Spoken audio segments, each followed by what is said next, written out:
You all set? Yep.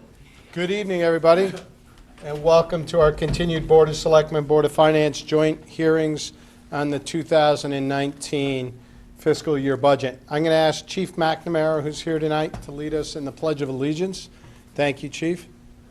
Pledge of allegiance to the flag of the United States of America and to the republic for which it stands, one nation, under God, indivisible, with liberty and justice for all. All right. Tonight, we actually have a jam-packed night. We have some holdover items from our last meeting due to the snowstorm and the fact that people needed a bit of a break. Tonight, we're going to have solid waste and recycling, public works operations, engineering, streetlights, and self-supporting WPCA. And that is coming before we have the police, animal control, emergency communications, fire, hydrant and water, emergency management, self-supporting regional training school, and information technology. We're going to take IT first tonight and then go right into public works.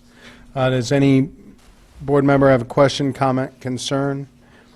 Seeing none, we'll go right to information technology, which is page 161 in our budget book. Good evening and welcome. Good evening. Thank you.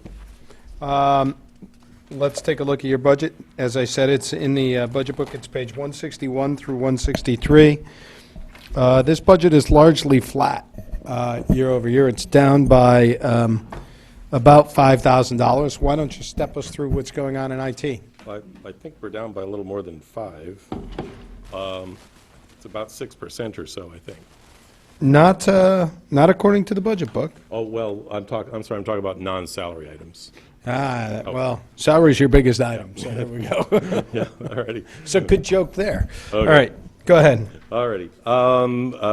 The decrease in the non-salary items is mostly due to, most of the IT budget goes to fixed annual costs, maintenance contracts and the like, software contracts. And in each case, have kind of examined alternate ways to purchase these renewals. And in some cases, switching to another vendor has resulted in a slightly lower cost. Also this year, we have stopped using a module in our Munis financial system, and it was about a $16,000 a year item. What module is that? Online reporting, SQL Server Reporting Services, it's called. It's just a reporting system online. Board of Education was using it. We split the costs of Munis with Board of Education, and they have switched to using a desktop software package to run reports from Munis. And how about yourselves? What are you going to use to run those? Finance in town uses the same Crystal Reports software. It's a desktop software package. Okay, and that's not going to cause any problems for your department heads being able to analyze their spending? They're using it now, so, yeah. Okay. Yep. And Board of Education switched to it. I think they just think it's easier to use and more flexible. That's a $16,000 a year item on our Munis bill. We've removed that. IT pays half of it on the town side, so there's part of it. Some of it, as I said, is reducing the costs of some of our maintenance contracts by selecting a different vendor or buying on a state contract or something, items to that effect. We've bumped out a small item from the IT budget over to the Parks and Recreation budget. IT had been paying cable services, cable modems and television services for departments around town, and over the past couple of years we've been allocating those expenses out to the departments that incur them. Last year we moved out the police department ones. This year we're moving out Parks and Rec. So there's a small bump out due to that.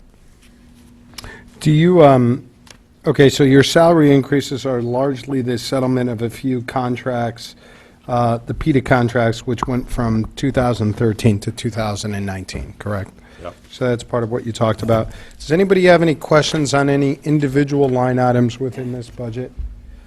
Seeing none, can we go to capital outlay and just go directly to the 223 and kind of step us through what's going on there? Okay, we run our PCs on roughly a 5-year replacement cycle. We have just over 500 PCs in town, so we're replacing 104 of those each year on average. I've lowered the number of laptops that we buy just based on experience. 500 PCs in We have town? about 519 PCs on the town side. What's the employment on the town side? Do you know, Mr. Mayor, again? 460. So why would we have 500 laptops, and does every Well, employee plus get a For computer? some places, we have computers that don't have people. For example, in the tax assessor's office, there are a couple of public workstations. The tax collector has a kiosk. The library has public access computers. So we have more computers than we necessarily have headcount. Okay.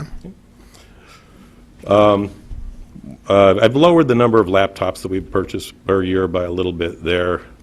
Same thing with tablets, based on experience. We didn't replace as many tablets as originally projected last year.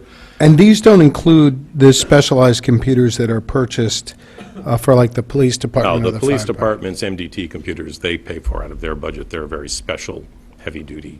So again, I go back to the fact that we have over 500 computers for 460 employees, and a large chunk of those. Chief, 100 personnel in the police department.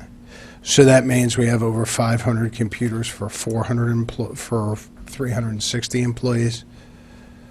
No, Town IT provides desktop computers for the police department. Okay, so what It's just the- computers? It's the ones that we don't provide are like the heavy-duty ones that are in cruisers. Yeah. That's a special device. Can we just get a look at how many computers we have overall versus what do we have employees in town, please, and where they are set up, when you get a chance? Go ahead. It just is confusing to me. I don't know if anybody else is confused. Go ahead. So I just wanted to confirm, good evening. So for instance, the computers in the library for public use, that's part of this basket of 500, yeah. The library also has some laptops that they buy on their own for lab purposes and things like that, but most of the computers in the library. So the overage is what, about Included. 40? I'm sorry? We're talking about the overage is about 40 if you're trying to match up people and computers? Or the excess, I guess I should say. It might be a little more than that, but I think Right. the library has quite a few public computers. Now, let's just take a look at what it is. Thank you. Go ahead. Sorry to interrupt. $50,000 is for data center equipment this year. I'm looking at revising our backup system for town servers. We revised downward a little bit our printer costs because we have re-examined, I've done an analysis of total cost of ownership of each model of printer that we have in town, and we are switching to lower total cost of ownership brands and models. Where we might have replaced a $5,000 large-scale printer with another one, well, the printer we're actually using now is $2,500. So it's just looking at the need and more closely matching the printer to the need. The network router switches, network appliances, $40,000 is the same. That's just a maintenance item. And this year, last year, we had a request for and were granted the ability to upgrade Wi-Fi in town office buildings and things like that. But the library has not been a part of our town Wi-Fi fleet, and the wireless system in the library is rather scattershot and iffy. And the library does have a quote to correct the Wi-Fi in that building, and I'd like to take that on town IT as part of just the network infrastructure like we would support anything else in the library. Okay. What else? Questions, Mr. DeWitt? Just on the Wi-Fi, that's Wi-Fi for the people who work in town hall, or just the average? Everything. Walking through? Actually, we have more guest users than we do town employees, but, And how do we, other than, like the signs here, is that what we post to? yep. The If you, Wi-Fi on the any wall? conference room in town hall, you'll find a sign similar to that for our system in town. Okay, thank you. Mr. Becker? Is there a way to get rid of the sign and go to a pure guest? You know, like you have to be here and then find the sign wherever it might be, right? So some of the rooms don't have it, right? I've been there before in different public buildings, and people just, you know, you go to some places and they just, you know, you click, yeah, you connect it, and it gets to that initial, you know, authorization window, you click continue, and agree to the terms without having to put the username and password in? Well, actually, Is there a way to- our new system no longer asks you for username and password type of thing. You do still have to type one word, but you go to an acceptance screen, you click Yeah. OK, and you're on. So it's, Cool. the new system No, is it's- easier. I was gonna but- say, we're But there still is a. getting out of the legacy There stuff. still is one it's the same password we've used for years, it's not a great secret. But, Okay. you know, if a resident is at one of our service counters and needs to get on to email something to the department, they just give them the password right then and there. So they'll help them get on, though. That was the point, yeah. Yep. Okay. Other questions, Mr. Akali? Thank you. Thanks for being here. Quick comment, I want to thank you. It looks and it feels like the IT department is certainly heading in a positive direction overall, so thank you for that leadership. Just quickly, on the 104 laptops, I know you have varying degrees of them, You mean PCs? PCs, excuse PCs. me, right? What are the basic components or the basic, parts of the computer that you're buying today? The vast majority of the computers we buy are all a standardized model. It's a, let's call it the value point, we're using Core i5 processors. We don't do i3, that's a little on the low end. We don't do the i7s. We do a middle-of-the-road one, has 8 gigs of memory, a 128 gig flash drive in it, and it's a small, low-power consuming unit. It's no longer a PC case that you're used to seeing. There are a couple of departments where we have to go bigger, Yeah, that bigger. are doing a lot of GIS work and a lot of graphical work. Right, Those right, people get right. we put in a special, a better model for them. Okay. The flash drive, is that, I'm just not familiar with what a flash drive is compared to other hard drives. An SSD flash drive, oh. it's solid state. Okay, There's it no is. moving parts, the reliability is much higher, the speed is much faster. Right. So the combination of a middle-of-the-road processor with this SSD drive makes the machine perform very well. All right, so basically, it's a high-end 5, it's 8 gigs of RAM, and it's a, SSD 128. It's a small SSD. We don't store much information on the computers themselves. The SSD is just there to run the PC. And do you get them with a warranty on them? We buy them it's a business-grade unit, and we buy them with a 3-year warranty off of a state contract. Good, thanks. All right, other questions? I've got a couple. Number one, where do we stand with the disaster recovery plan? We're developing it now.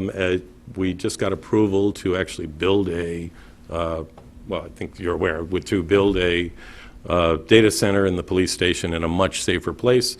Whether we could do that or not would greatly affect how I would write a disaster recovery plan, because you don't know what we're shooting at. So we've been working on elements of it, hope to complete it within a year. So within a year, you'll have it and be able to bring it back to us. So by next budget cycle, you will have a disaster recovery plan as well as But your let's new call it a location. draft, because a proper disaster recovery plan requires input from a lot of departments.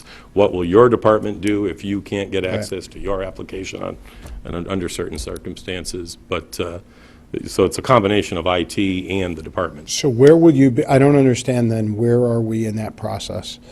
Has it started, but you haven't developed the requirements by department? Has it not Yes. started yet? Yes. Okay, so what does started mean? Started means I've got an outline of things that we need to do, and a plan for what we do if something were to happen to one of our data centers. So when are you We're- going out to the departments and getting the details? Probably later this summer. Okay, so it is conceivable that by next year you'll have a farther along draft? Yes. Okay.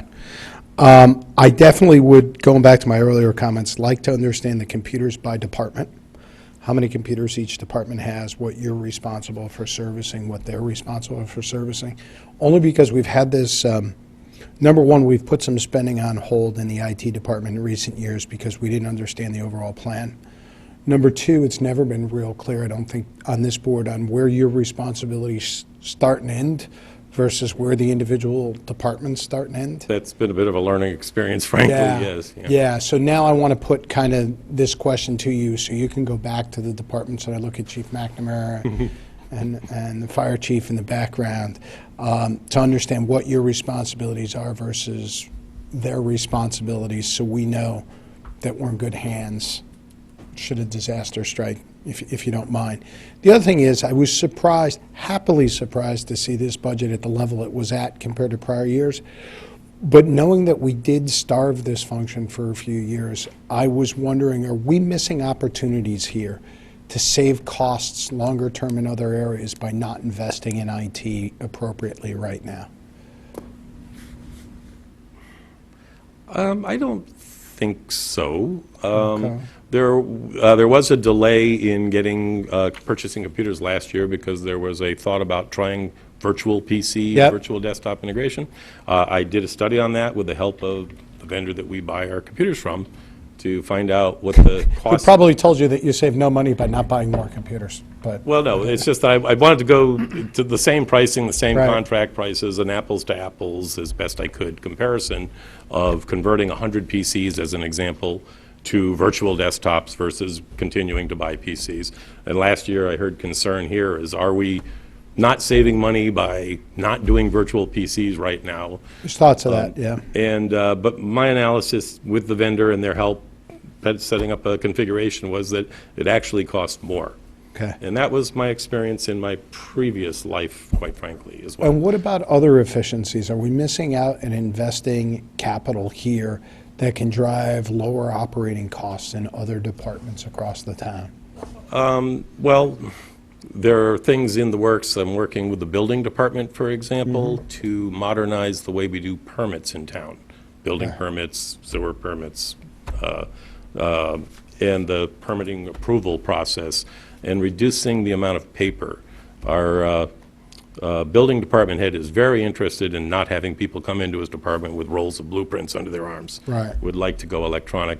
And we've been examining some online systems where contractors and even homeowners can submit plans electronically if they have them, attach them to a permit, and cut down on the amount of scanning and paper processing that we're doing now. It's a bit of a lift because we're talking about trying to get several departments to work together in the same system. Right. And, but we're looking at them. We've had a couple of vendors in to let people see what's possible in these systems and get some buy-in.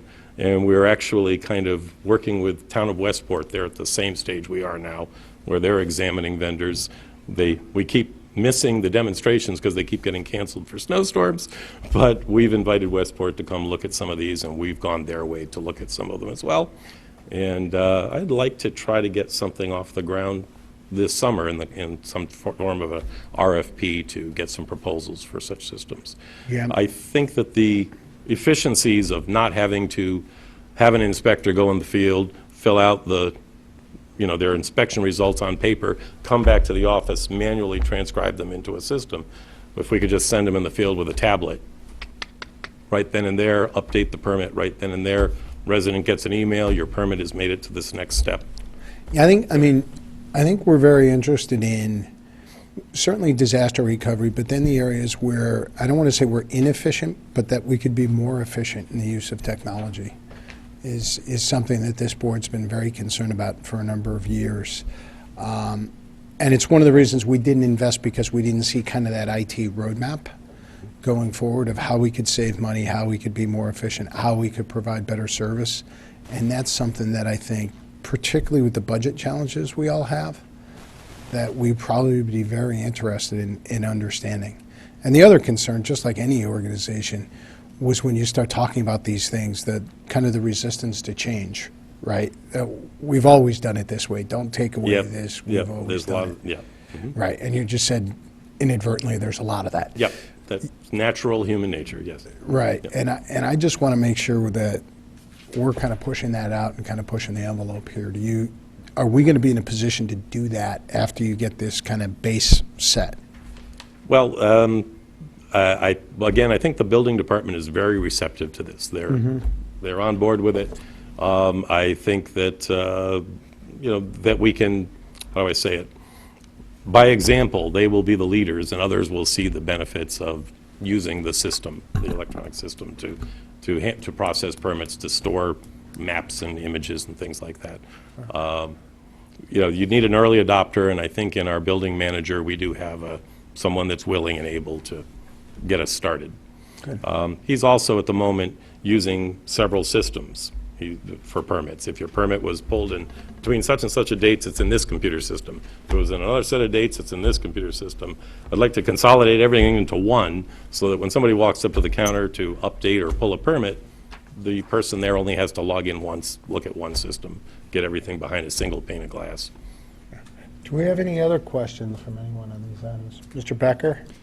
So I looked at the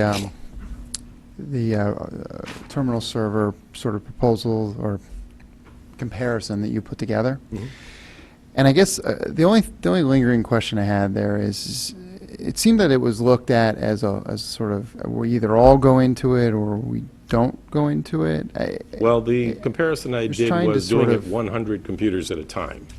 So it was comparing No. 100, No, I get that. Oh, I'm But, sorry. but departments, specific departments that might benefit from that and might drive, some cost savings. So you look, I mean, there's some departments that people have a laptop and then they also have a desktop, right? So that would be much more potentially beneficial to run a lighter weight laptop and desktop than, say, somebody who, they come in from 8:30 to 4:30 and they work on a basic computer to begin with, right? So they don't really need it as much. So did you look, like fire, police, DPW, those are the departments that probably would benefit the most from something like that? Did you look at only doing part of the town?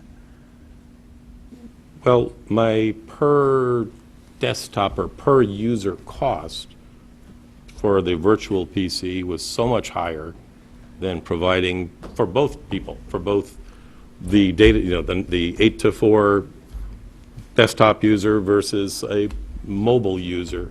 The cost was so much more, based on the results I got from our vendor with quotations, that I don't see where we could save money by paying more for the endpoint. So no matter what, even if you've got multiple devices and they've got those needs and they're always using, Well- in your opinion, I just think that it was so much more expensive than just a standard desktop.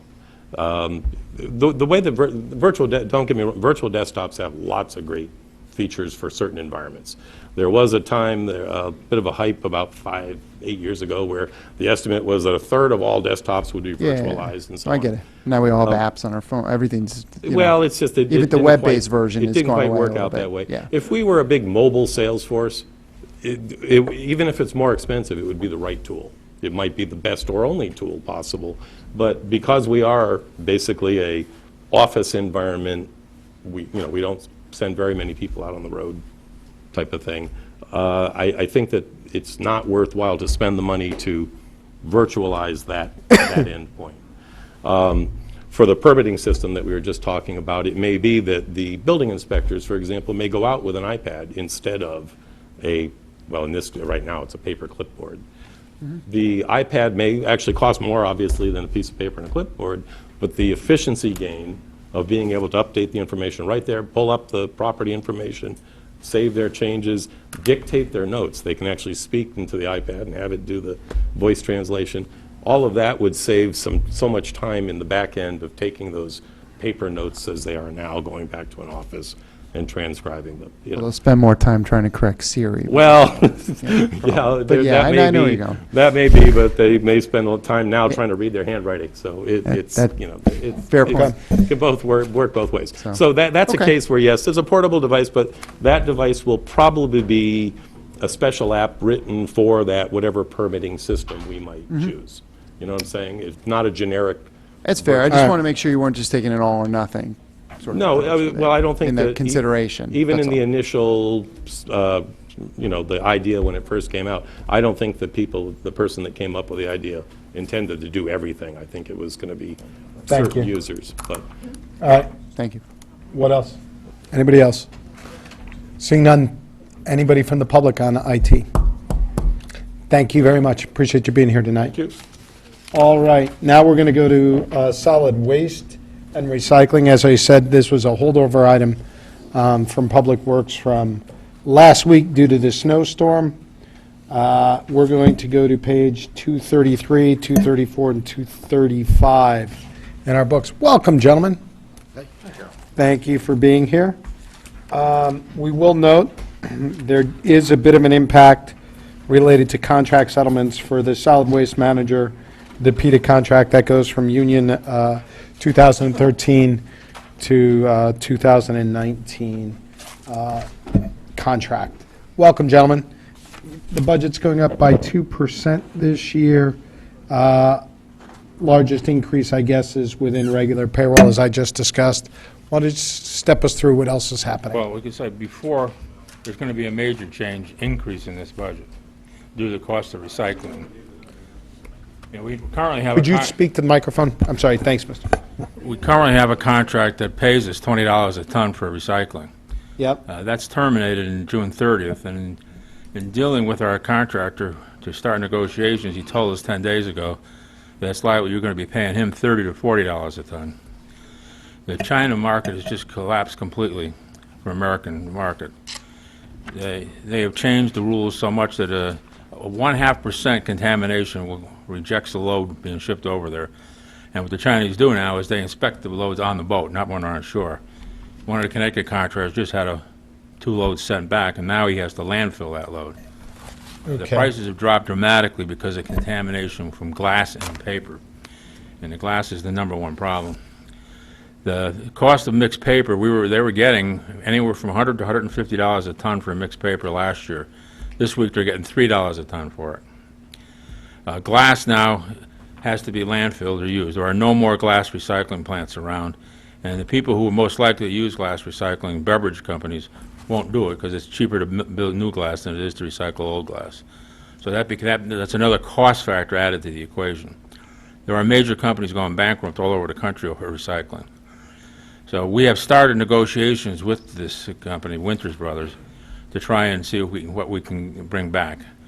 But it's probably going to be in the neighborhood of, at best case, $20 to $25, $35 a ton, plus we lose the revenue. So you're talking about $250,000 cost, between lost revenue and added cost, probably. Is that reflected in this budget right now, or it's No, not? we only found out about it in the last week or so. Right, so if I turn to page 22 and 23, which is waste and recycling revenue, you're indicating there which line item are we going to lose that $250,000 on?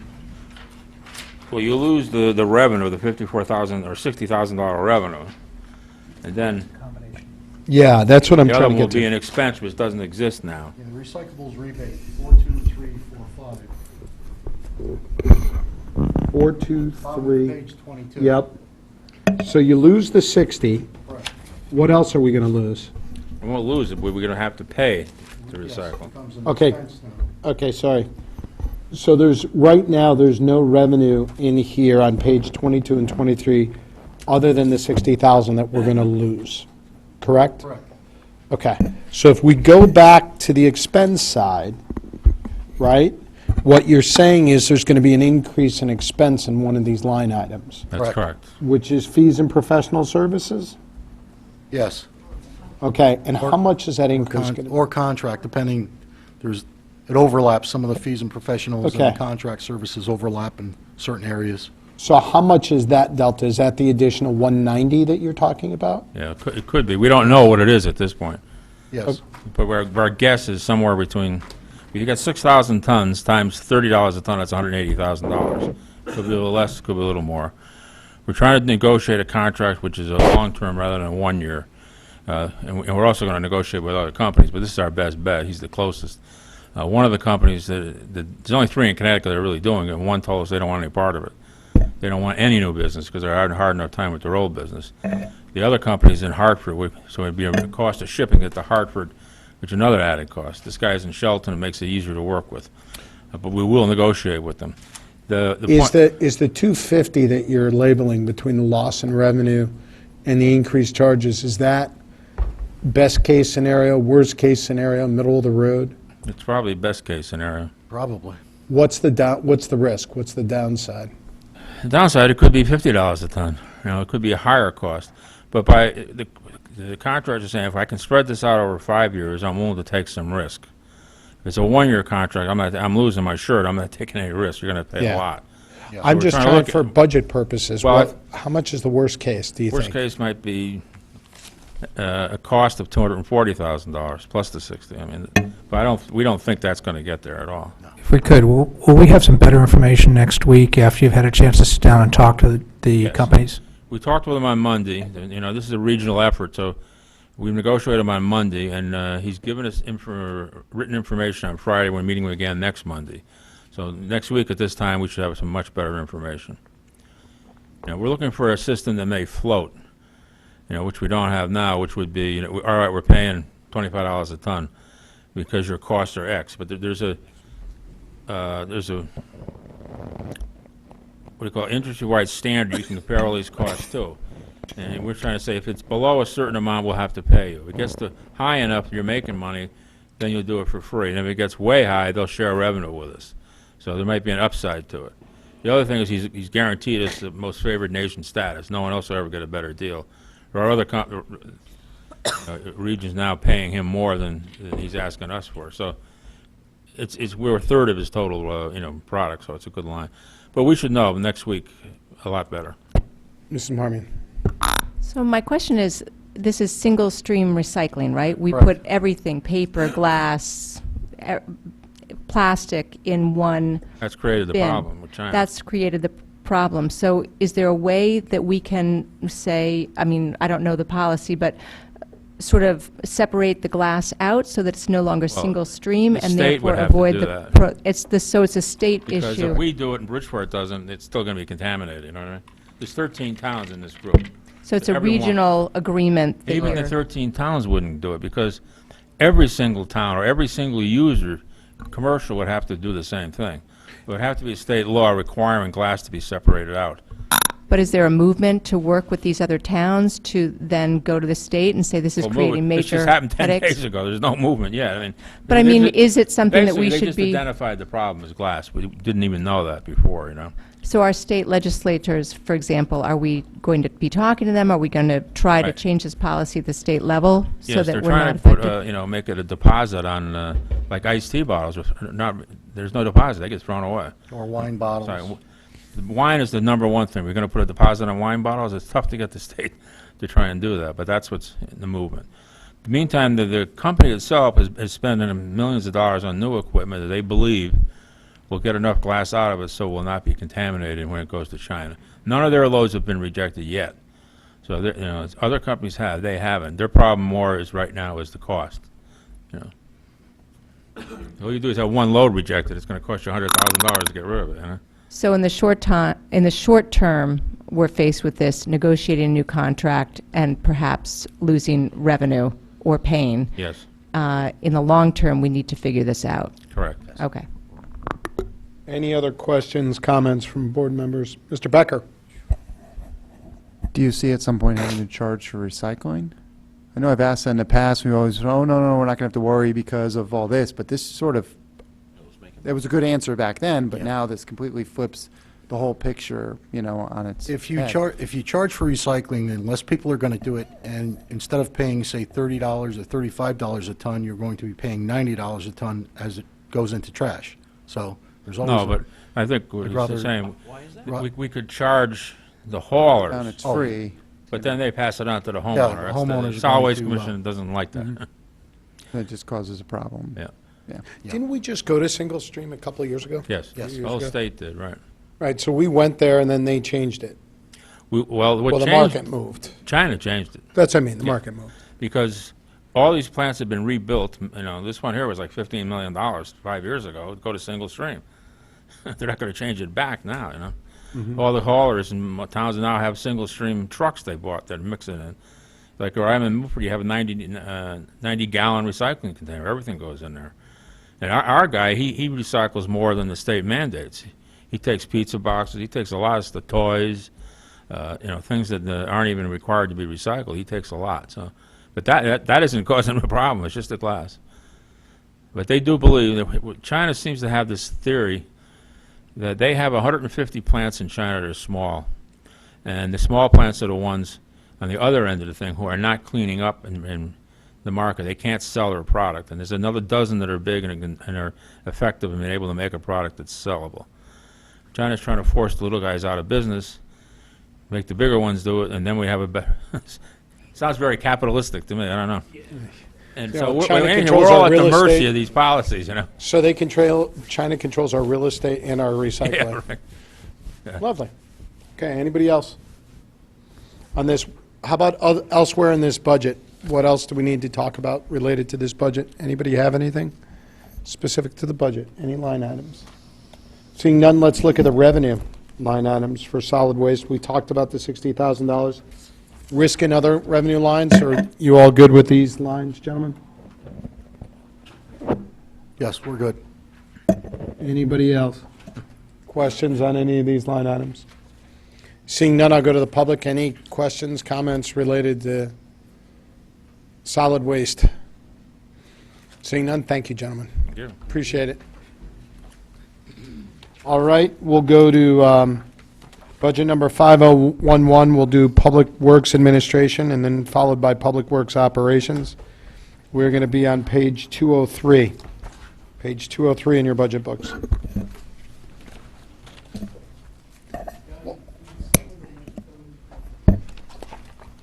Welcome, everybody.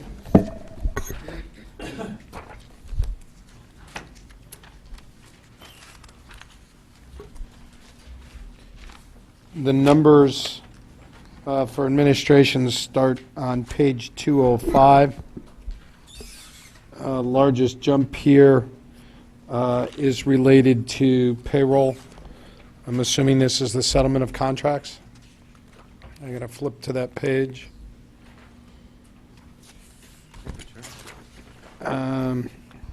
Yes, it is related to going from 2013 contracts to 2019 contracts in a couple different instances here. Okay, questions on the Public Works Administration budget? Specific questions. Gentlemen, anything you want to say? There's no headcount increases in this budget. Not in, nope, not administration. Everything's being driven by the contract settlements in this budget? Correct, and I think there's one contract settlement, and the employee went from a year 13 to a year 19, so that's why it's shown as a significant bump. Right. Yeah, we see a 17 to a 19 and a 13 to a 19. Anybody questions, comments related to this budget? Seeing none, anything from the public on Public Works Administration? None. Linda, could you check if there's any revenue associated with Public Works, please? We'll go to that next. We'll go to page 207, which is Public Works Operations. The numbers start on page 209. The budget in this area goes down by 2.5%. It goes from 16.1 million to a request, or rather, my apologies, goes from 14,183 last year to 13,826 this year. Large decrease in paving, large decrease in capital outlay, and I believe you guys started charging some expenses out to departments for utilities. Is that correct? Correct, so the... Talk to us about that first, please. Sure. The ones that were spiked out were the Penfield Pavilion, the marina usage for utilities, the 9-hole, the Carl Dickman Golf Course 9-hole, and the H. Smith Richardson Golf Course, in addition to the Fire Training Center. And Okay. What was the total transfer out from your budget for those items, if you don't mind? and I'll do them separately. The Fire Training Center I had separately. I have all of them. Okay, all of them. When I say all of them, for Penfield, Marina, 2 golf courses, the total was $141,100, and the bulk of that is electricity, which is $98,200. Okay, We have that in a spreadsheet that we could provide too. please do. And what about the fire training? The the number so all those numbers are shown in the respective budgets. The fire training center is in several different accounts, so actually, do I have? What's the total, if you don't mind? What I'm trying to get to is, what is your budget decrease by because of transfers, not because of decreases? How much? Okay, 141, he was saying is Parks and Rec. Then you've got the fire training center. So what's on, how much is the fire training schedule? For water, it's 1,800. For gas, it's 7,000. For electricity, it's 27,000. So you're looking at about $35,000 that was transferred out. Correct. So in total, you're looking at about $176,000 that was transferred from this budget. Correct, and one of the difficulties in comparing it to the previous budgets is the Penfield Pavilion and the fire training grounds are relatively new facilities, so they wouldn't show up historically. So what you're saying is it's not completely 170 something that comes out, it's something less than that. Well, if you compare it to prior years. Yeah, I got it. Okay, questions on this budget from board members? Mr. DeWitt? Thank you, gentlemen. I'm going to go right to paving. Many years ago, before Mr. Michelangelo was here, we all sat here and said, we're going to put $2 million in your budget every year for paving, and now we're at 1.5. So can someone explain to me why there's not a $2 million paving budget? I thought it was higher than that, yeah. Well, maybe it was 3. Yes, and the number that we've always felt that we needed to maintain our 275 miles of road is well in excess of that. Okay. Around, as a steady state, 3 million, 3.5 million. 3 million, okay, even worse. Correct, yep. And, as we've seen in this, one of the things about our public works budget, and, we go through this many years, is that, everything else is non-discretionary, so to speak. We have to maintain our beaches, our fields, our roads, plowing, pay our utilities. So, yeah, there's when there needs to be cut, the capital items and the paving are the only possible places to seek the money. So I don't understand that. We have to maintain our roads. And we were in a situation for many years where we were bonding this every year. I feel like over the last 2, 3, maybe even 4 years, we're going to be in a situation pretty soon where you guys are going to come to us and say, I'm like $10 million in a hole for paving, we're going to have to bond it. Well, let's just ask the question, what are we in the hole? Where are we, right? Where are we to catch up to where the plan, what would you need today to catch up to where the plan should be? Okay, and I know Mr. Bartlett's identified, roads that need to be done fairly soon, and 5.5 million. As we speak today, 5.5 million. Is that before this coming year? Well, currently we have 1.4 on hold for this Okay. current budget. We have the 1.5 on the table, so that's 2.9. What do you mean you have 1.4 on hold? In the current budget, we're holding 1.4 million for paving. Does that, Mr. Mayor, how does that relate, and my apologies, Mr. Bartlett, for cutting you off. How does that relate to the 1.6 million that is proposed to be carried over from quote-unquote reserves to next year? The There you go. The quarterly reviews analysis you saw didn't have any hold items in there for paving. Wait, say that again more clearly. The quarterly review analysis that we provided Yeah, last month does not include any paving holds to achieve the results that were presented in that report. so are you saying that Mr. Bartlett's going to be able to spend the 1.4 million that's currently on hold before July 1st? Unless something drastic happens, yes. Okay, so Mr. Bartlett, right now you're saying you're 5.5 in the hole, right? Does that include the 1.4 that is on hold? If I have the 1.4, 1.5, and there's 400,000 in crack seal, so we're at 3.3, so I'm 2.2 shy. Okay. So the 5.5, right, says that doesn't account for you being able to spend that additional 1.4 that's on hold this year. No, it is included. It's included in that. Let me I'm sorry. finish. Yeah. So you're saying you're 5.5 in the hole, right?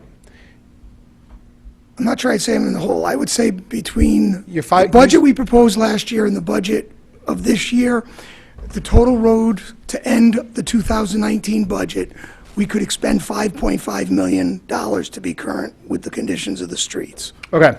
So let me try this again. The 5.5 million, which you quoted, assumes that we don't spend the 1.4 this year. Correct? Fair statement.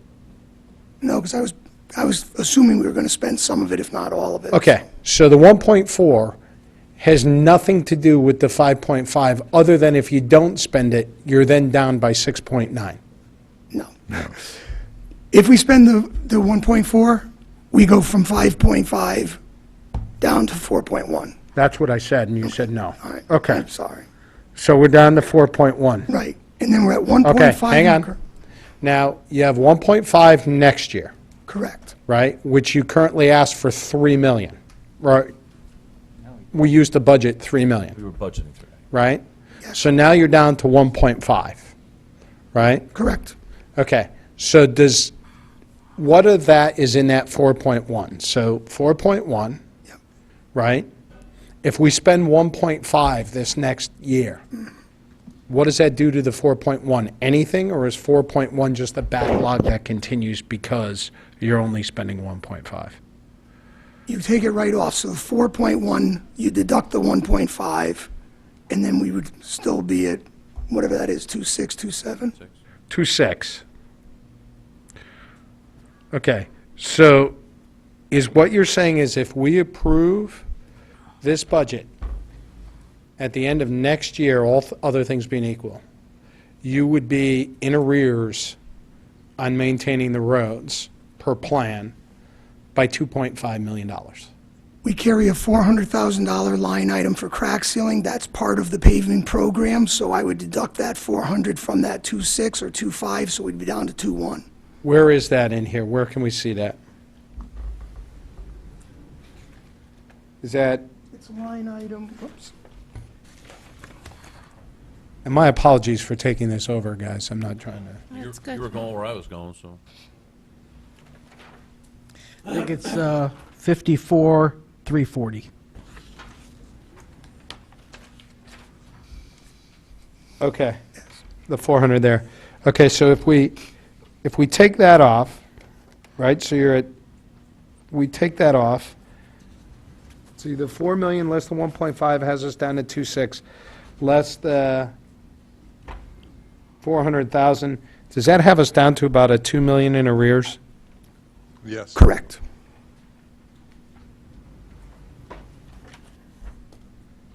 Okay, what did you ask for in your department this year? Discussions were around $3 million delta initially, but we ended up requesting 1.5 million. And how'd you get from 3 million to 1.5? Considering where we are with the state budget, So you just lopped off some roads? It was a volume play? pretty much, I mean, Okay, it's not cheaper work on certain roads or anything like that? no, again, what we do is look at all the different treatments we can put on any road. Right. But even using the low-cost treatments, you're only going to bring the price down so much because some roads need, the full asphalt. Right. But we are comfortable working with the current administration to get a budget item that we felt, in light of the state cuts, was reasonable. Any other questions from board members on this item? Mr. DeWitt? Well, first thing I want to know is, why wasn't the 1.4 million paving on hold in our quarterly review? Like I just said, it's not on hold. As Chairman Flynn just stated, that money is likely to be spent unless there's a disaster. He can't spend money, he's not, Department of Public Works thinks it's on. well, he's not spending it this time of year.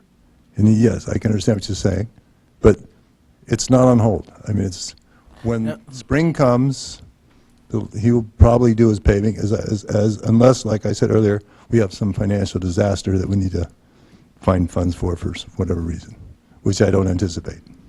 So is paving our go-to get out of Dodge budget all of a sudden for anything that goes wrong? I mean, we're showing an increase in fund balance if we, you know, pulling in the last 2 years worth of reserves. So why are we burdening this budget? I'm confused why this is the guinea pig for, or the scapegoat for everything else we're trying to do and lose, or money we're losing for the state. And I'm really concerned that they still think it's on hold, because is there nothing you could do until? Now, one of the things we've historically done is, you know, when we have the money, you know, ideally we'd spend 50% in the first part of the year and 50% in the second part of the year. Right. And one thing we've, slippery slope, one thing we've been guilty of is going the wrong way and spending 2/3 of our money in the first half of the year. And in consultation with Mr. Mayor, that doesn't give, there's no flexibility. Once the money's spent and we get cuts like we did last year, there's very little, you know, if the state aid doesn't come through, we can't unspend that money. So that's why we've always tried to go 50-50, and this year I think we've spent whatever, a third of the money instead of 50-50. Well, your budget's $2 million this year, so it says here. So you've only spent $600,000. I don't know. Plus the 400,000 on crack sealing. So we spent $1 million in the fall. This says your budget's only $2 million. Well, that's a separate line item. Correct. That's why, okay. Correct. Okay, fine. But from that one line item, you only spent $600,000, which, by the way, is the lowest number we've had in the last 5 fiscal years. It's just disturbing to me that we just keep creeping deeper in a hole with this paving. And again, I can feel this bonding discussion coming on, and I'm not voting to bond it in the future. Me neither. That's why we had this discussion with Rich White. We spent, what, 3 years, 4 years digging ourselves out of the bonding hole? And I'm not in favor of going back, so. Okay. Right, thank you. Any other questions, comments on this line item? Mrs. Marmon? Hi, I just want, could you explain to us, in one of your highlights, you say, with recent decrease in funding in the asphalt accounts, a pavement preservation program is critical to meeting the needs of our roads. The pavement preservation program, is that? Sounds very formal. What, right, I just want to get a sense of your, obviously this is your strategy for offsetting the cuts in paving by preserving our roads using your wizardry of paving, whatever it is. Could you explain to us what that program is? I'll give the overview, and Scott will provide much more detail. But the only option isn't to simply mill and pave. So milling and paving, where you grind up and take away 2 inches of the road and you put back 2 inches of the road, that's the most expensive alternative. If we wanted to do every one of our roads like that for the cycle and just do them for a 12 or 13 or 14 year stretch and redo them, that number that we're talking about, $3 million, $3.5 million, would be much more expensive. It would be in the $5 or $6 million range to get that kind of program. So what we do is, obviously, we have to use the good old-fashioned hot mix asphalt, but to stretch that out, you use different techniques like crack seal, micro seal, chip seal. So the idea is that when you do your highest level capital improvement, which is the mill and fill asphalt, you don't wait till it needs it again in year 13 or 14. Around year 4, you start to crack seal, and then depending on how it holds up in year 9 of that cycle, you think about micro sealing or chip sealing, and you do a couple iterations of that, and hopefully what you do is delay the need to do the large capital investment for 20 years instead of doing it every 10 or 12 or 14 years.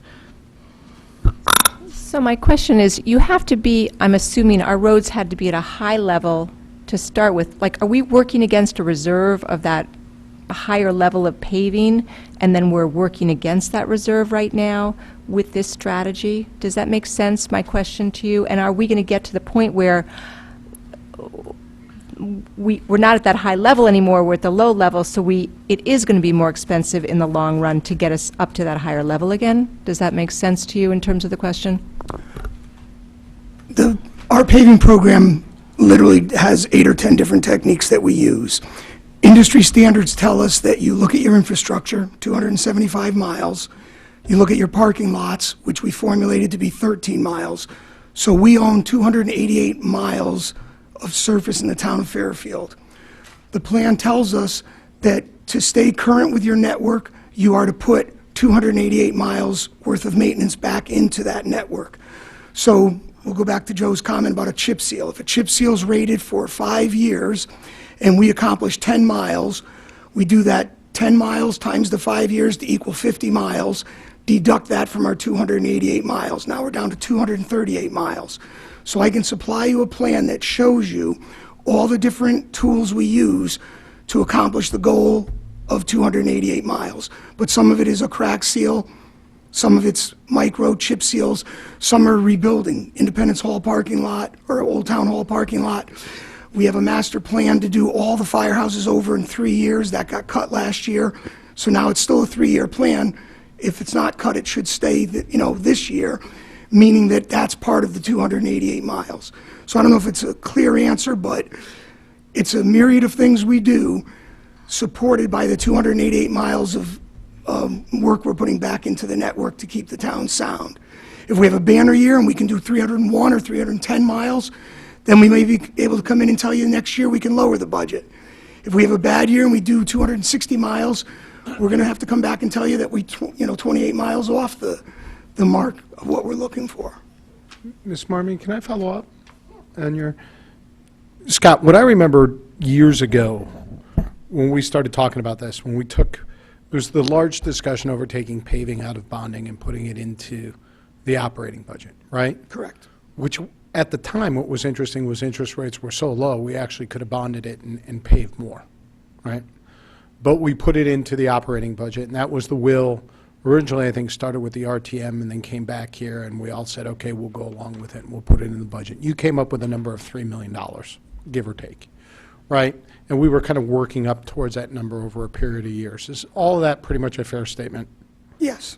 And then at the time, as I recall, as you were putting the program together, you guys started to experiment with all these different types of redoing roads, for lack of a better way, for Surface lack of treat- the surface treatments. Thank you. And you started to experiment with, as you said, 8 to 10 different types of surface treatments, which allowed you, as I recall, to service more space, more surface area during the course of those years, so that you actually started to make some progress against, as I recall, we were pretty far behind when we started. That's, everything you're saying is fair, yes. Right? And in some of those instances, going in, as you just said, some treatments are only going to last 5 years. Correct. And others are going to last 20 years.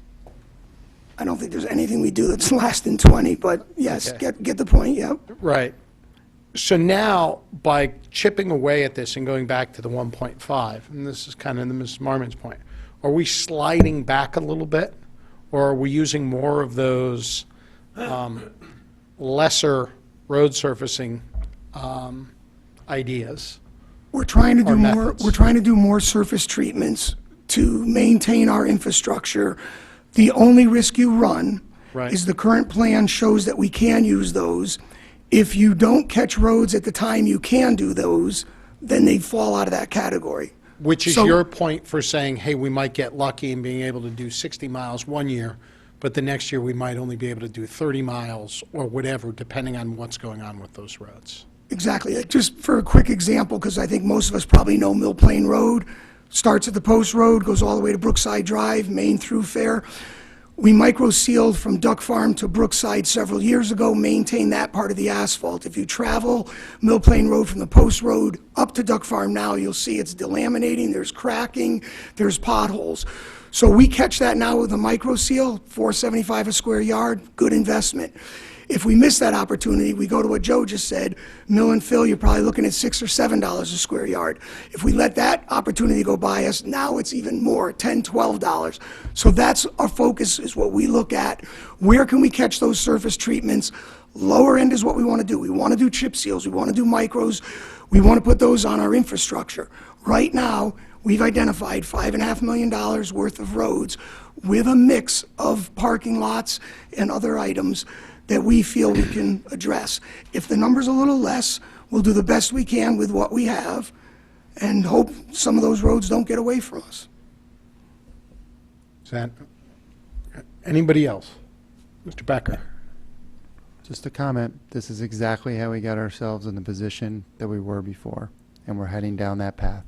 There's structural things in the budget that make me feel that way, but when it comes to paving, I mean, it's not just moving some money around. I mean, this is a direct hit year after year that we're now, and this isn't the first time, so this is just building. And it seems unlikely it's going to get any better anytime soon if this is what we're seeing in the budget. So just very concerned. Thank you. Ms. Marmion? I guess this is more towards our first selectman. So your rationale for the paving, asking for the 1.5 or getting the 1.5 is that you would have to do other things to make up that money, correct? To keep the increase low, to keep our taxes low. You, in the past, have asked the library to cut hours, or they chose to do that. You put in a hiring freeze. I mean, would we be looking, if we raised that amount, at other things in terms of that might be unpalatable? Yeah, it's all about trade-offs, and that's what we've been saying since last July 1st in each of the discussions about the budget in terms of what we've done. And we've talked about holding off on capital projects, and we've talked about a hiring freeze. If we do less on capital projects, then at some point, our budget is 70% personnel cost. At some point, you're talking about laying off people. Laying off people then also translates into, as we saw at the library, fewer hours there. We could also see those few hours be at town hall or other departments that we would not be able to man as many hours as we do. So in the effort to, frankly, minimize the impact on the taxpayer, in the short term, we've done just this, and we'll look at how we restore this and bring this back in the years ahead. Mr. Tetra, aren't you almost guaranteeing that that's what you're going to have to do in future years? Because eventually this is going to catch up, and if you can't maintain the roads to a level, you're going to have to increase the spending because this isn't optional. And at that point, the only other option you're going to have, because to your point, and I'm not criticizing, this is just a statement, right? At 70% of your costs being personnel costs, you are going to have to lay off people. Either that or you're going to have to increase taxes to an amount that's probably unsustainable for the town, right? No, I think that the issue is we're going to do our best to manage this through as, and we have to make the right decisions all the way through. As you spoke to the RTM last year at their budget cutting session, there was $800,000 that this board put back into the budget to help with something like paving.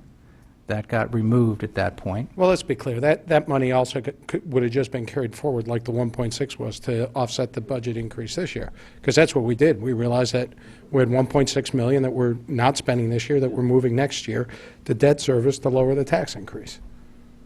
So we could use the 1.6, we could use 500,000 of that right now to actually do the paving. I'm not saying that that's what we should do, but it's an option. Certainly, and then that would mean that we didn't lower our debt service for next year, and that would raise our tax increase 1.7 million, or roughly No, it would raise it 500,000 under what I just said. not 2/3% type of thing. So the issue is those are the trade-offs. We're trying to generate as much flexibility as we can in doing that. Okay, and if things turn against us, right, what we're doing, what this is this is a reduction in service that doesn't get lobbied for. right? Because this is paving. Nobody lobbies for paving, right? But this is, let's be clear, this is a kicking the can down the road, a reduction in service that's going to have to be made up for at some point in time. That's all I'm saying. I'm not criticizing it, I'm just stating a fact. Yeah. In the same way that the options are to cut back on other services and Right. cut back on hours and lay people off to do just that. At some Right. point, there's no way that we saw a significant drop in multi-million dollars from the state revenue cuts on municipal aid, and there's no magic. Our town department heads went out and surveyed other towns, looked for ways to both reduce expenses and raise revenues, and they did a great job, and they came back with almost $2 million in improvements from that. And in essence, what our employees did, our department heads did, is address the loss of almost $2 million in tax revenue from the GE property. So they did a tremendous job on that, but that still means we've gone from $9 million in state aid to $3.5 million or so, so we've lost close to $6 million in state aid. This is, part of the ways we've used to address that, because those state aid cuts, as you're well aware, have come after we've set the mill rate each of the last 2 years. So that means we can't go to the Board of Ed and get any adjustments there. We've had to make the adjustments on this side. As you pointed out, debt service is fixed. We have a number of other costs are fixed. We've made it less fixed. Well, there's a limit of Sometimes we can do that, sorry. Yeah, debt service is debt service. We're going to have to pay that sooner or later. There's only so many other accounts we have significant money in that can make a difference, so that's the approach we've taken. That's what we're trying to do. Okay. Thank you, Mr. Tetra, I appreciate that. Chris, Mr. DeWitt.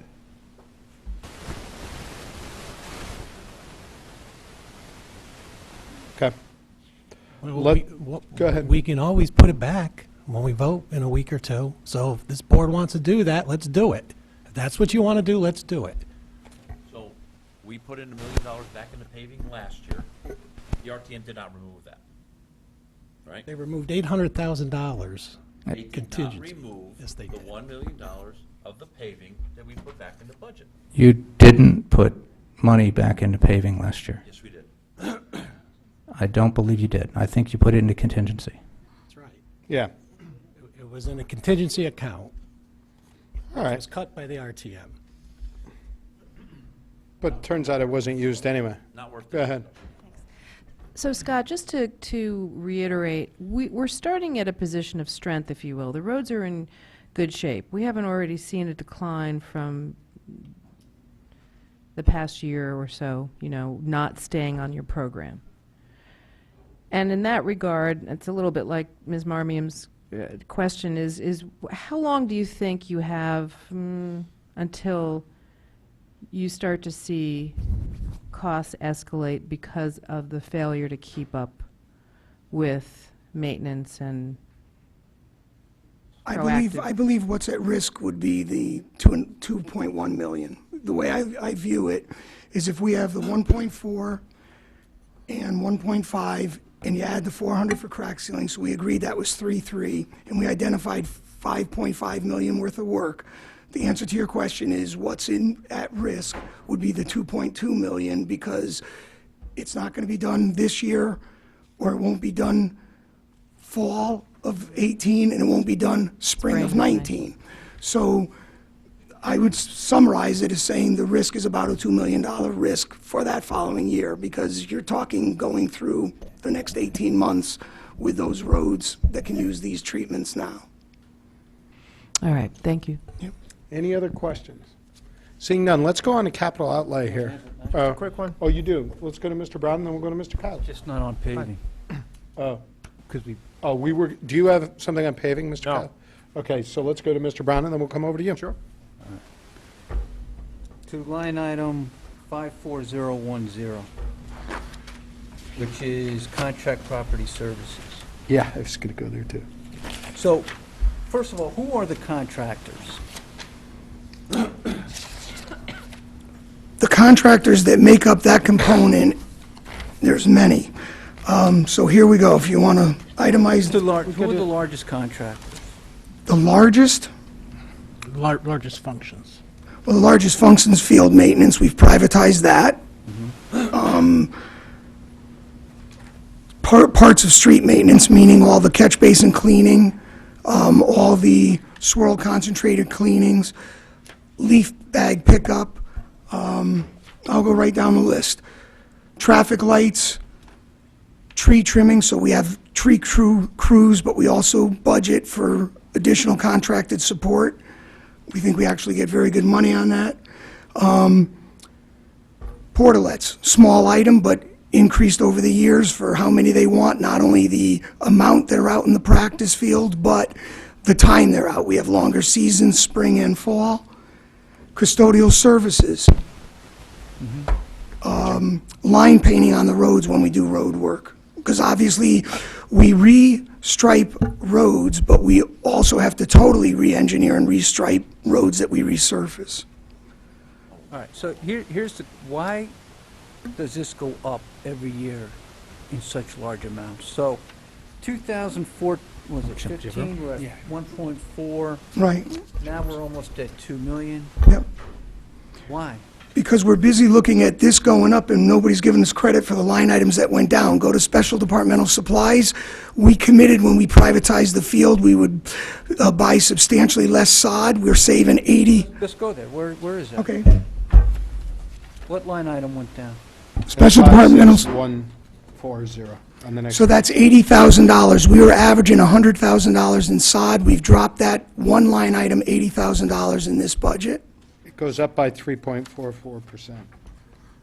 But historically, if you look at where it was the previous years, not just the 1 year, but look at the expending of that account for previous years. So when we committed we were going over there, we had said to you, we'll save money in special departmental supplies. We feel we're achieving that goal. We told you we would save money on overtime. Look at our overtime. Okay, but look at, can we get a breakdown, to Mr. Brown's point, can we get a breakdown of where the expense savings are? Because Yeah. when you look at just contracted property services, just to Mr. Brown's point, right, it's gone up almost $600,000 since 2015. Correct. Special department supplies have gone down 80,000. Yep. Well, I have the numbers. So in since 2015, You don't need, Scott, I'm sorry. Okay. We don't need to do it now. It'd be great to say, hey, I'll give you a printout. here's all the savings and here's where the expense is. fair enough. Just so that we can see Yes. it in writing, to understand. I do. Is that, Mr. Brown, does that work? And the fact is, this has gone up by $600,000. Correct. So we're outsourcing, okay, but we still have the same amount of people. That's not true. We're 8 people less. We're 8 people less in the budget in the last decade. So this is the problem. Everybody tells us we're spending money here, but nobody's giving us the credit on what we saved over the years. Scott, you're not presenting it in a way that we can determine where the Scott, savings is. look at 2015, what's payroll? What's payroll in 2015? But we're 2 people shy. I understand the payroll number, but we're 2 people less than we were since 2015, and we're 8 people less in the overall budget. I'll tell you, I like what Chairman Flynn asked. I will be proud to give you a detailed report on where we believe, as much as this has gone up, we've offset it in other line items in the budget. Okay, And I think that would give you good peace of mind when you see that. okay, Does that work, Mr. Brown? very good, thank you. You're welcome. Can I add to that request? Yes, you can. Can Let's you go also- from 2015 forward, All right. because that's when it started to go up. Can you also add to that request a head count by function so we can see where there were people and where Agreed. there are not people today going over the same time period? Is that fair? Yes, absolutely. I would imagine, based on Mr. Bartlett's comments, that's got to be a significant part of the savings. I would think. Yeah. Are we all on the same page? Mr. Kiley, was that your comments on this? No, or it did was, you have something else? I had questions elsewhere. Let me go back. Mr. Brown, are you good then? Okay. Mr. Kiley? Thank you, sir. It might be a question for Mr. Mayor or Mrs. Gardner. Can you just give us a quick update on where we are year-to-date with overtime and snow removal overtime, how it looks for finishing the year? Roughly, I know there's a lot of recent activity. No, I'm just trying to get a ballpark. I Are we way think high? that's are we way That's a low? better question for Mr. Michelangelo. I know he's working on those, pulling all that together right now. With the last storm, we're just slightly over on snow overtime. On the overall overtime, so our tree work doesn't count against that we've done the last couple days, does not count against the snow overtime. So we're nowhere near over in regular overtime, with the caveat that we still have a significant time of the year remaining, and our park seasons and our beach seasons are still ahead of us. But there's some, we're on overtime, we're probably 65% done. So we're probably where we should be For this time of year. at the 8-month mark. Okay, so just to summarize, if spring arrives, this 250 should be pretty good For the regular overtime? for the snow. Well, no, we are over the 250 right now. How far? 2,000. Okay, so that's 250. close enough, yeah. And on the other one, you've got some wiggle room to hopefully get you through that 35% to June 30th. Correct. Okay, thanks. For a minute, I thought you were turning into Punxsutawney Phil there. All right, other questions? Go to Mr. Walsh. Good evening, Scott. How are you? Good, how are you? Good. Last year, we had spoken about, and it was my opinion, that we seemed to be a little top-heavy with supervisors, and whether it was an area where we could save, and we said we'd try to look at that over the last year. Have we tried to look at that? Because when you go through your staff, it seems like half the people are supervisors, meaning that they're supervising like one person apiece. So it's like one person and then one supervisor for that person. And with all the contracted services continuing to go up, which we've supported that model, because you've made the case on how it saves us money, I would expect that on contracted services, the more we add to it and the more we have other people who basically supervise themselves. So really, maybe we need somebody to drive by the field to make sure it was cut. But I don't even think you need to really stop the car to see that the lawn was cut. You just keep driving to the next field. Why aren't we losing supervisors? I don't understand, because I thought that that would be part of this whole process. And I'll just make a comment. When we call our managers, so if you look at the list, the PETA employees, so there are 8 members in the Professional Employees Union. So they're the managers at the Public Works Garage. So out of those managers, many of those are working managers who last week they were operating equipment and operating chainsaws. So the other people you see on the list, like foremen, everybody there is a working member. So I know you say it's top heavy, but they're not all. They're in a management union, but they are still physical workers that do real work, not just manage people.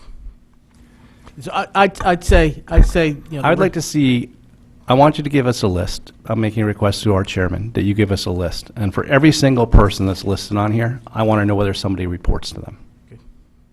And how many people. So give me your diagram of who reports to who up the chain of command. Yep. Because what I really wouldn't want to see is that I don't even know what some of these people do. Like the park supervisor. We seem to do most of our park stuff on contracted services. So are we really paying somebody just to go around and make sure the fields are cut? Is that by some other outside organizations that we're paying money to cut the fields? We're not even doing it. It's not like we're checking on our own workers. Okay. Yeah, we have a organizational flow chart. We'll provide that. Okay. But there's no way you see that we can save money in regards to supervisory staff. See, we keep pumping this number up, and for many number of years, I've supported that because you've showed me how we could save money. Now it just seems like we're just adding to the number, and there's no further savings. We're just pumping it up a couple $100,000 a year to do the same work. Yep. Am I missing something? And I think we made the comment last year. I think it's somewhat of a difficult position for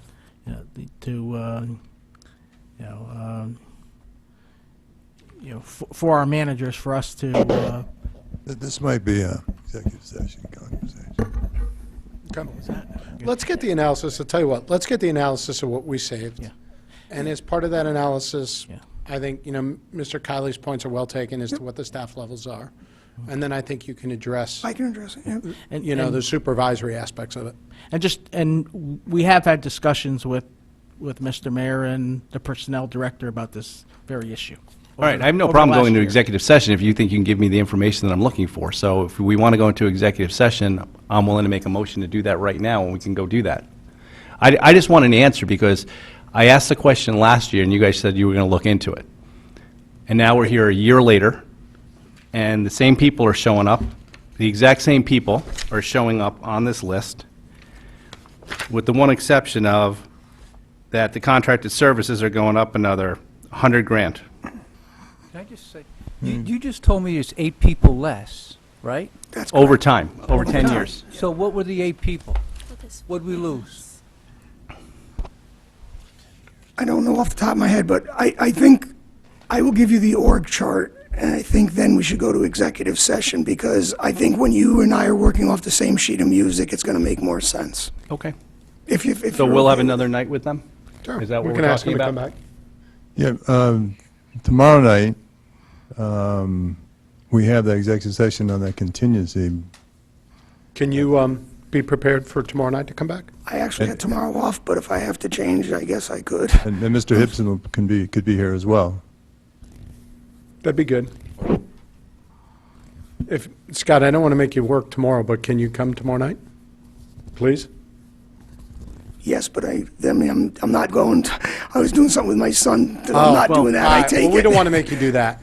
Well, if he's going to have to prepare this work, he's going to have to do it during the day. He can't just... I didn't know whether it was something that was already prepared, because it sounded like it was Well, I just do an have org some of chart. the, I have some of your requests. We have the org chart.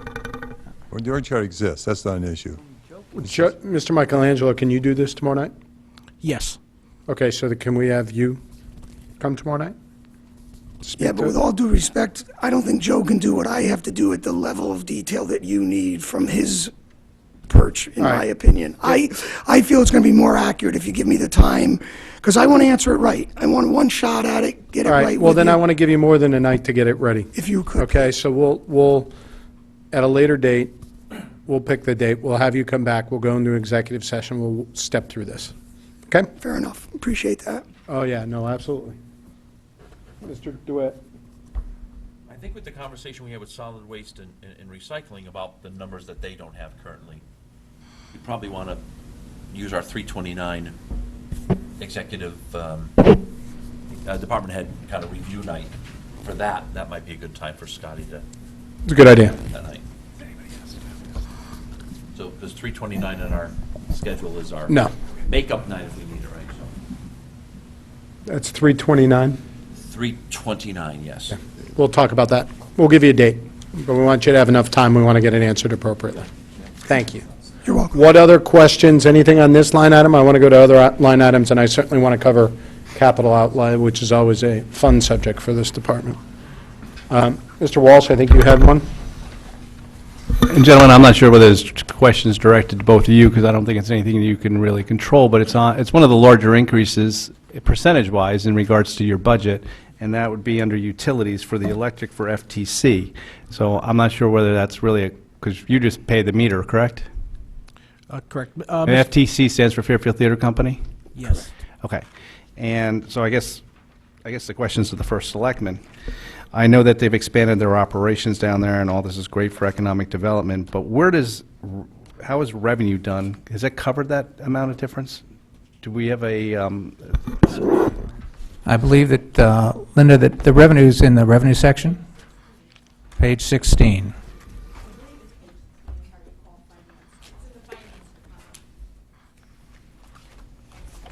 And the workers' comp revenue, in response to your earlier question, Mr. Flynn, is on page 20. Thank you. I thought, Where is it? Fairfield Theater Company? Yeah, it's about 10 up from the bottom. Yeah, so it's 102,000 going up from 84,000? That's the line you're talking about. and what are the other expenses? Do we have any type of spreadsheet, or Mike, do you maintain one in your office in regards to like a profit and loss on FTC to know where we stand versus ticket sales versus all expenses in, like including all maintenance, heat, electricity, a complete, like we do for every, that we do for every Parks and Rec commission? Yes, in fact, we had that put together by finance this year, and I believe we can email that out to everybody. It's not, I don't believe we have it here, but it is compiled, so we can just email that out. Okay. Anybody else? Seeing none, can we go to the capital outlay, which Left out.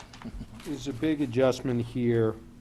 So there was $1,000,001 requested, and the first selectman cut it back to his proposal to 240. Let's start at the beginning here. What was your budget this year? Forgive me for not having it in front of me. For a capital outlay for the department. 369,000. So we had 369K approved last year, is that correct? Correct. What's on hold from that 369, or is there anything on hold from that 369? Where does that stand? I believe the only thing we've purchased is the small hand tools, approximately under 50,000 worth of material. Okay, so we have 300K, let's say rough number, that has not been spent, right? Correct. But not on hold. But not, what does that mean? So they can spend it. So that's not part of the 1.6 to be carried over. Well, there is no number to be carried over for next year for now, but it's not part of, There's a proposal to carry over 1.6 million from this year to next year, or 1.475. That's 17 to 18. Well, that's what I'm talking. We're talking 18 to 19. Okay, but 18 to 19, in this budget before us, there is an expectation that funds. oh, to use what was carried over from last year. Correct. Right. So what I'm saying is none of this gets impacted by that. In other words, they're free, as far as we know, right? They will be Right. free this spring to Correct. spend the remainder of the I 300,000. think the biggest piece of it is 258 for a street sweeper. 208. Yeah, 208 for a street sweeper, yes. Okay, so is that being ordered by the end of this fiscal year? Is that the That's game the plan here? plan. Yeah, I'm not, I was under the impression I was on hold, but if I'm not on hold, I can buy it now or buy it in the spring. Okay. So the idea here, Yeah. and the only thing I'm trying to get to is where do we stand right now so that we know you've been cut back Right. here, right? Is this in addition to the cutback from this current year? I got you. Right? So I'm just trying to level set. Okay, so it's not on hold, and the game plan is to buy that street sweeper, and I guess $50,000 worth of other items, or $75,000 worth of other items related to this year's budget. Is that a fair statement? I'm sorry, I got another question over here, and I Okay. didn't hear your It was question. 161,000, actually.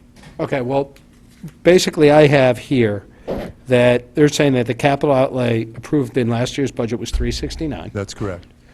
of which they've spent about 69,000, give or take. So they have 300,000. Scott was under the impression that a bunch of that was on hold. Yeah, We've just been told that it's yeah, at the probably beginning of not the on year, when we had no idea what was going with the state, we put a whole bunch of stuff on hold. Right. And I guess the communication as to what's happening, we're kind of, is it going to be a midterm drop on the state or not with the state? So it's. Right. Yeah. No, I understand. Right now, you're right. I'm just, for Yeah. the people listening at home, Okay, I'm just so explaining. the idea is that he doesn't have to plan for the fact that he's not going to have that $300,000 to spend. He can, That is my expectation, yes, sir. okay, so between now and July, you're going to make up for what was approved in last year's budget, Correct. and then we will level set going to this budget, right? Yes. Okay, so with that as the backdrop, do we want to step through these items? Sure. Go ahead.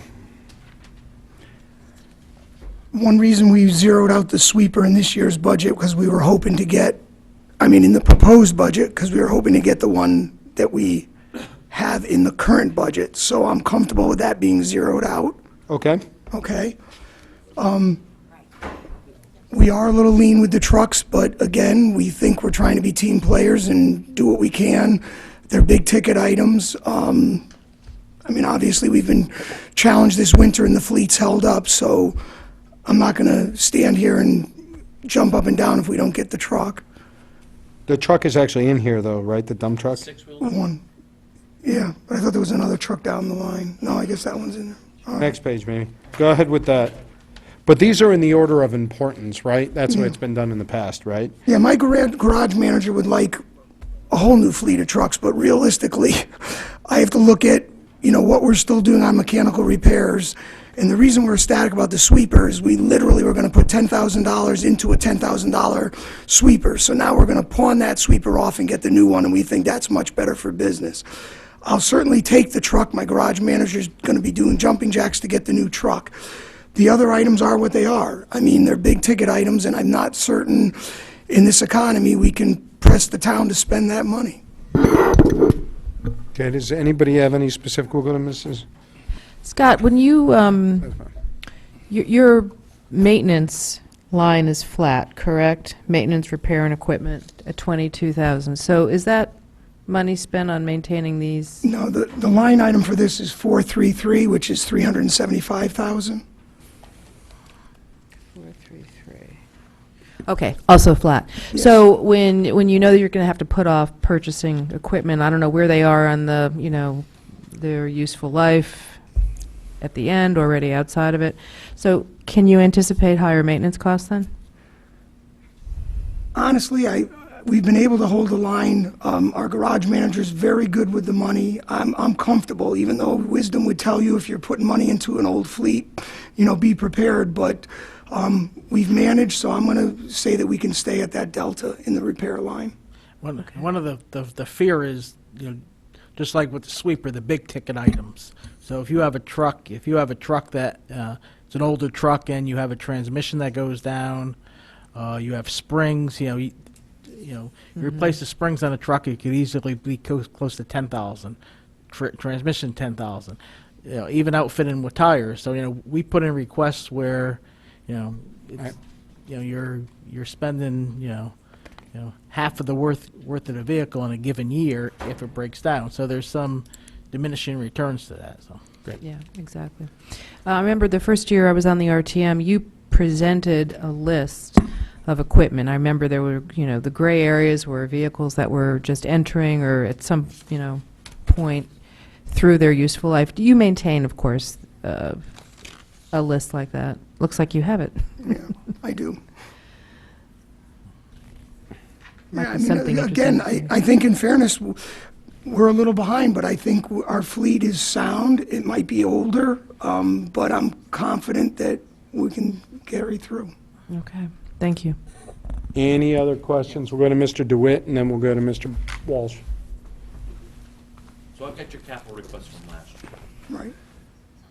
First of all, it's disconcerting to me that you put in for the same street sweeper because you didn't think you were funded for last year's, but we put that back in for you last year, $208,000. Well, but let me make it clear. We run 4 street sweepers. All 4 should be in an annual program because they're so dated. But we got one in 17, put one in 18, which I'm now hearing I'm getting, and we can reduce our sweepers from 4 to 3 because we go to salt now and we don't use sand. So I think we're actually right where we need to be. 2 new, 1 old, dropped it to 3 versus 4 based on our program and based on not using sand. Right. So I'm comfortable. No, and it's good that you put the truck numbers in here, because that helps me year over year. So when I see something coming up year over year and just being X'd out, that backhoe is now, I think, in the 3rd year of you asking for it. That could be. It is the exact same number, right? And this is disconcerting again, because I feel like we're just digging a big hole in DPW with paving, and I think we're digging a big hole in capital, which somebody's going to have a brilliant idea one day, bond and all this, which isn't going to fly. The other thing, so last year, not last year, the year you're executing right now, and I'd tell you to go call the guy tomorrow. You did get a work van, but there's 2 different number work vans. And the Mason truck was funded. So I can see those 2 being removed because you are going to get those, even though you've got multiple. I understand what you're saying. Yeah. So the multiple ones I can see reducing to a certain extent. But again, when I see multiple years like that backhoe, I start getting concerned that again, we're digging a deep hole in capital for you guys. I understand. But you're saying that this capital you can live with, and you understand this? Again, my garage manager's going to do jumping jacks when he hears we're getting a sweeper, and he's going to, want to shoot me when I'm not campaigning aggressively for trucks. But given the... You're getting a truck. Yeah, but even one truck, I mean, at the end of the day, our fleet is strong enough, it's older, he manages the repairs well. I think we make good business decisions, so I'm okay deferring some of this capital. Thank you. And I think, Chris, if this helps, yes, I parlayed some of the money for this year off of this current request for the proposed budget, but obviously if I'm getting those, then at your point, it's a wash. I'm getting them this year, so it's not as dramatic a cut on paper as it looks, because we are getting them this year. Can we be made aware when you purchase these, please? Sure. Mr. Mottola?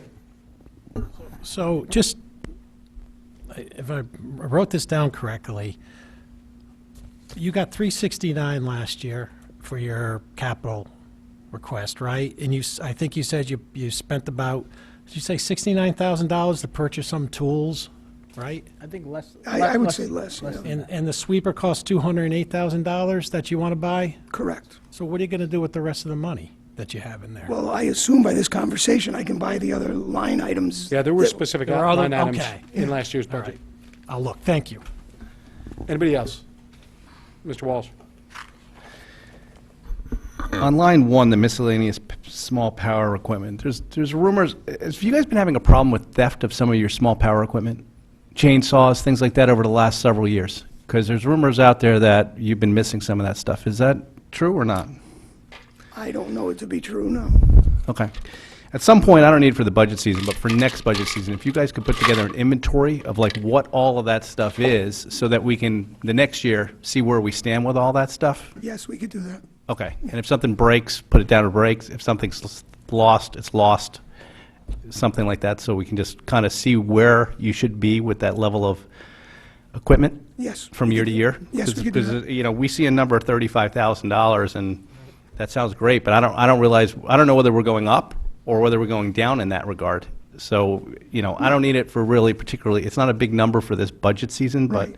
maybe it would just help us going forward. It's an impressive list, I'll tell you that much, because it Yeah. has snow blowers, it Oh, I'm has sure it hand is. blowers, and we have it all ID'd, so that's why I'm not sure how the rumor gets around about theft, Okay. because each truck has corresponding equipment. So if you're a crew leader, you go out with a backpack blower, it's issued to that truck. I mean, a guy can't just go out there and say, I can't do my job, I don't have my backpack. No, you would think so. I mean, Yeah, I've so- seen your trucks, Right. And when the again, tree comes down we- and they grab certain size things from a certain bay that's supposedly Right. have that part in them. Well, actually, some trucks are completely equipped, and then we have a tool crib for guys going out and doing miscellaneous jobs that don't have equipped, trucks. But we have a quite elaborate system in terms of the crews. Then, if they damage something, they bring it in, it gets locked out, gets put in for repair, they get a backup piece of equipment to make it through their job. So it will be an extensive list of chainsaws, blowers, jackhammers, cut-off saws, but I'd be Okay. happy to give it to you. Thank you. Are we working ourselves into a situation with cutting? You guys are making $1 million request this year, and I believe you're normally honest with what your request is. First Selectman cuts that down to 239. Pretty huge cut, almost 75% cut. Last year the number was 895. He cut it down to 166,000. We ended up putting a piece back in. But are we setting ourselves up with our equipment where you're going to have to come back to us and ask us, oh, we're really far behind, we need to bond, like we did when we were cutting, the RTM was cutting all sorts of big pieces back during when we were having the recession and things like that, and everybody was just trying to make the number go down by cutting your trucks and stuff. I want to hear that you think we're right where we should be, and that you're not going to come to us with a bond package of 2 to 4 trucks or something like that, because that's, at least from where I'm coming from, that's not where I expect you to go. I thought we'd been past that. What I expect you to do is have fair and reasonable budgeting and to pick up this stuff in your operating account. And when I see that you're asking for $1 million, and the First Selectman's going down to 239, it starts making me, if we do that year over year over year, I can understand it for a difficult year. But I'm starting to think we're getting set up for you to come to us and show us, well, we only have this many trucks now, because a couple of them got too old, and we know we can't put 4 trucks in the budget or 5 trucks in the budget. We need you to bond for $2 to $3 million bucks. We're not saying you have to bond, but yeah, the trucks needed to replenish the fleet with the number of vehicles is 3 or 4 vehicles a year. So at some point, we will have to fund, through the operating budget or whatever, the steady state of trucks to maintain our, I think we have, our capital threshold over 100,000. We think we're at like 46 vehicles. So, yeah, you have to buy several of those per year to keep the cycle going. So, not saying we have to bond it, but we have to pick up the pace in future years, or we will. So when do you think you'll be picking it up? Well, hopefully next year. Mike, what do you think about this? Because I know that this board doesn't want to get into, we've been very clear we want to put this in the operating account, not bond it. You as the first selectman have been cutting it by 75%, their request, and it just seems like it's building up. Do you have a solution to this? Because I don't want to bond. There's no question, when we lose $6 million in municipal aid, we have to make adjustments somewhere. And we're going to have to work this back up through the budget, and that's exactly what we're going to do. We have a plan that says to get to a steady state, we need about 4 trucks a year. We didn't do that last year. We're not doing it this year. And we'll start working that back, as we did originally, to get that back into the budget at 4 trucks per year.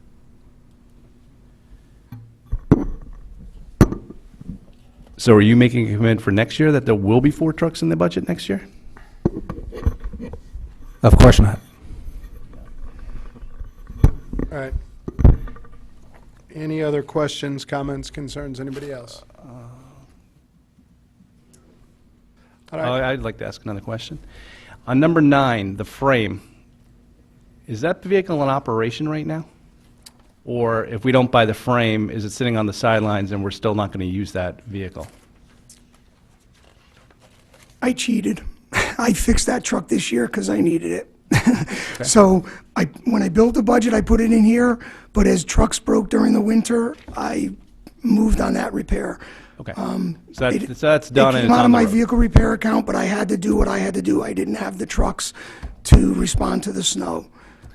Okay, so that truck is now functional on the road, and that won't be popping up next year. That is correct.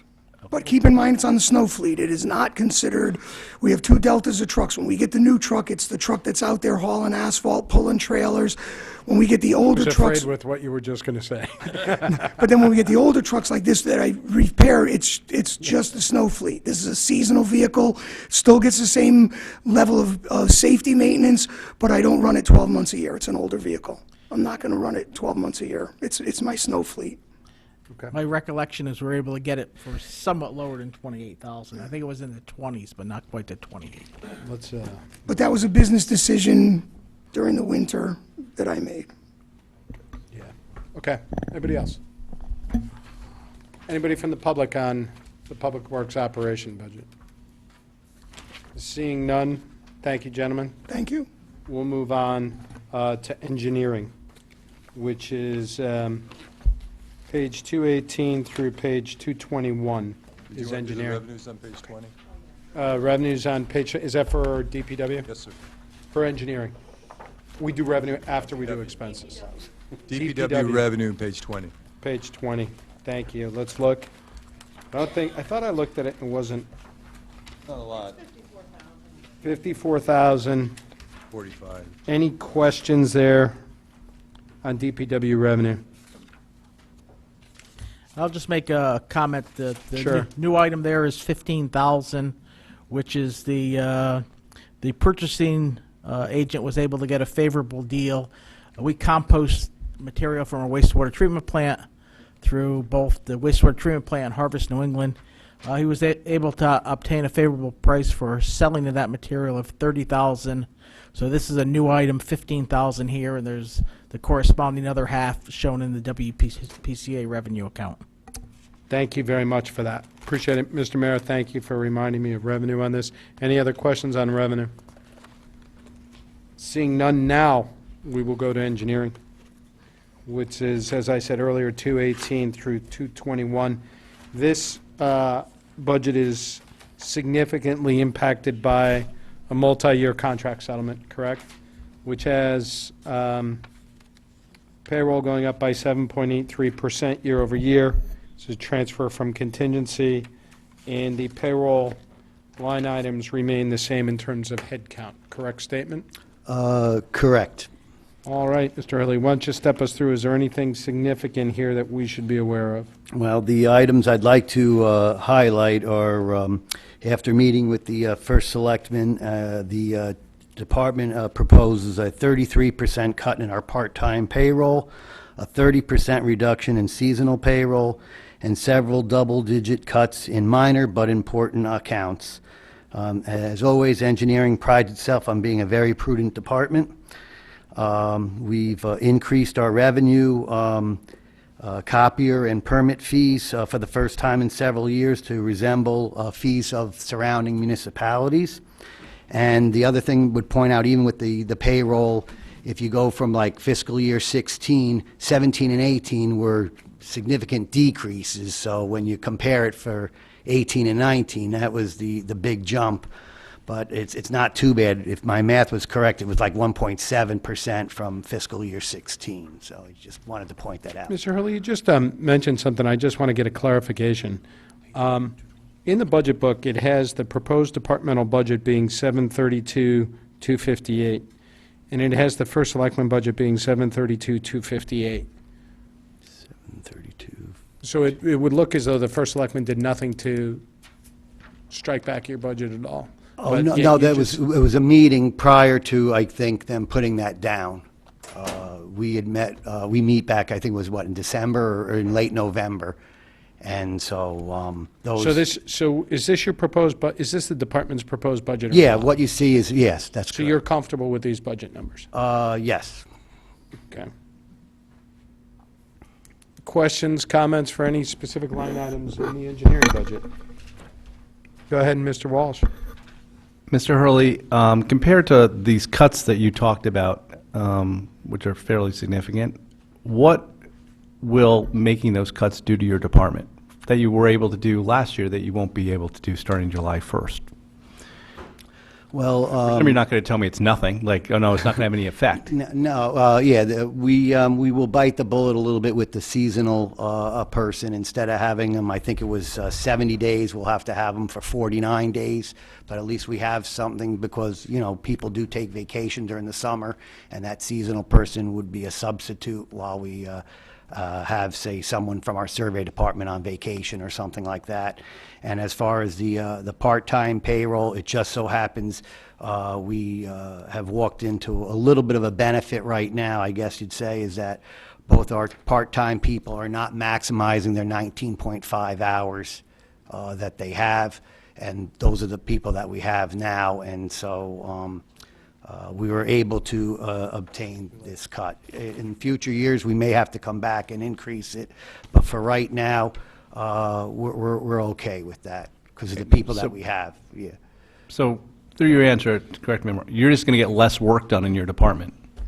Well, either that or the other people, including myself, will have to make up for it, yeah. Well, which do you think it's going to be? Is the work going to be done that's supposed to be done that you normally would do, or is there going to be less work done? Because if there's less work to be done, that's great. You just have to Let him tell me answer. that. Yeah. Well, that's really a hard question. We would get the work done. That's how I'll say it. We'll get the work done. We'll find So that's a way. great. So then you shouldn't have to come back to us in further years because you should be able to get like, if you can get the work done, you can get the work done. So I wouldn't expect you to be coming back in future years Oh, I'm just saying. unless your workflow increased. Well- But you know, you can't have it both ways. If you're telling me that you guys can get the work done with the money that you're putting in this budget, it's great. That's great. You're telling me some fluff areas that there was money in, and you can still get the same amount of work done. But then you tried to hedge your bet a little bit by saying, we might have to come back in later years. So That's why I wanted to know what it is. That's okay, it's a fair question. What we also have is sometimes state and federal regulations, and one of the examples would be the stormwater management report that we have to do. It's a 5-year plan, and in years 4 and 5, for instance, we have to go out and sample every outfall in town and do a stormwater sample. And then from there, when the next permit comes in, we may have to, and again, I don't know for sure, but we may have to figure out ways of improving water quality, where that would involve a little bit more field work and engineering work. So I am comfortable with this number, probably for this year and next year, but as the permit progresses, and if they add on more to that permit requirement, we may have to. But you're right, and it's just a potential. But for right now, and probably for next year, I'd be comfortable with these numbers. So in that 5-year cycle, you're saying we're in year 2 of that? And Yes, years 4 and correct. 5 are heavy? Yes, that's correct. Okay. I just want to make a note to myself, because Sure. you should be able to, but in 2 years, then we should see it go up, but then precipitously drop off again, because year 1 will not be as much work, 1, 2, and 3. That's, right now, the way it's scheduled, that's correct. Okay. No, I just want to make sure that that's good to know, because we've never had anybody explain that to us, but that your department's cyclical like that, so that in 3 of the years, we can have it drop off, and then 2 of the years, we can have an increase. So that's good to know. Thank you. Any other questions? Seeing none, we'll go to the public. Any questions on engineering from the public? None there. Thank you very much. Okay, Most thank you. appreciated. Now we'll go to the ever-gripping street lighting. Page 190 and 191. This is all, it's going up 8.81%. This is all a UI increase in rates? You know, part of it was, I made a mistake this year. I didn't include all the lighting that's out there. There's a master account with like 5,400 lights on it, then there's 29 other smaller accounts, and I mistakenly didn't budget for that last year. This year I made up the difference. How are you covering it this year, then? Well, hopefully we won't have a deficit. I did send a report saying we probably would have needed another 36,000 in this year's budget. Okay, so there was a budgeting, is that the first year you forgot that? Yes. Yeah. By the way, as the first selectman is taking off, I want to call out, we understand that your aunt passed away, and you're heading up to Maine. Our deepest condolences to you and your family on the passing of your aunt. And thank you for showing up tonight at all. We understand that you have a long drive ahead of you. So our best wishes. And part of it is the increase. There was an increase approved. And So how much was the increase? I'll tell you in a second here. Thank you, sir. It's about a 4.4% increase. So about half of this is the increase Yeah, in and rate. another 2% increase starting January 2019. So there's like a double Okay. increase. So it's like a 5.4% raise when you bake that in. Okay. And then the other 3% relates to this miss in budgeting. Yes. Okay. Questions, anybody on street lighting? Mr. Walsh? When are we on schedule to have UI replace the streetlights with LED lights? I know it's getting closer every year. You've been talking about it for 2 years, but I forgot what you said last year. 2020. It's 2020, so Yeah. we're getting closer. Unfortunately, yeah. Okay. And that's still part of the plan, correct? Yes, it is. You haven't heard anything else? No. That's the PUC approved plan, right? Yeah. Do you have any idea from talking to other communities or UI what an average decrease in electrical costs or whatever cost they charge for the streetlights goes down once LED lights are put in? Well, I looked at just ours and ran it through. If they converted everything and, at the current rates, we'd save about $160,000. 160? Yeah, but I think we can save more because, they're recommending a certain, say, 50-watt light, and we're saying we can probably do it at 35. As we look at that light by light, UI will sit down with us, go over every single light. Mhm. They are good that way. And we can eliminate some lights, we can reduce some lights, and we can probably save, at current rates, that would bring us 180,000, let's say. So it's a good savings. Unfortunately, UI keeps raising the rates for LED lights. When the prices are going down, they keep raising the rates anyways. But Yeah, so you buy the lights and then they zap you with the rates too. They keep the spread about the same. It should be getting Should be getting better, but they don't. They keep the spread the same. Are there any other options in doing this with UI? Is there any possibility we could do the lights? Well, we took a look at that. Yeah. The trouble, UI wants you to buy out the remaining life on the lights, the revenue loss for 2 years on the lights that they, have bonded for, and it would cost us like $800,000 just to buy the existing lights. Whereas you wait for 800,000? 2020, it doesn't cost us anything. Okay. But at the end of the 2 years, I guess is my question. Say we waited till 2020, decided to take them over in 2020. Well, we're not allowed to own them. We're not. There was a court case years ago where Okay. CL&P, or Eversource now, there was towns sued and won the right to buy them. The UI towns didn't participate in that lawsuit, so we'd have to sue all over again to try and do that. Unfortunately, so 13 towns out of 169 are not allowed to own their streetlights. All right. 13 towns are not allowed? UI only has 13 towns. Okay. Yeah. Any other questions? Seeing none, thank you. Thank you, gentlemen. Last item in Public Works is self-supporting WPCA. We're going to go to pages 284 through 289. Hello, gentlemen. Let's start with revenue here, which is by department. You want to talk us through this briefly? It's up by about 3% year over year.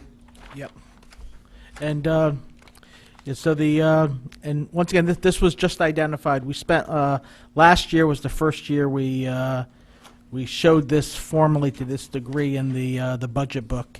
One of the major sources of revenue that we've increased over the last several years is the WPCA infiltration charge. And what that is, that's the amount that we charge new users to the system. And that went up about 2 years ago. They doubled it about 2 years ago. And so when I say new users to the system, so like the Fairfield University School of Business, which is proposed and not implemented yet. There's been quite a few of the age-restricted housing, probably about 4 units. So this comes across, it looks like a budget error last year.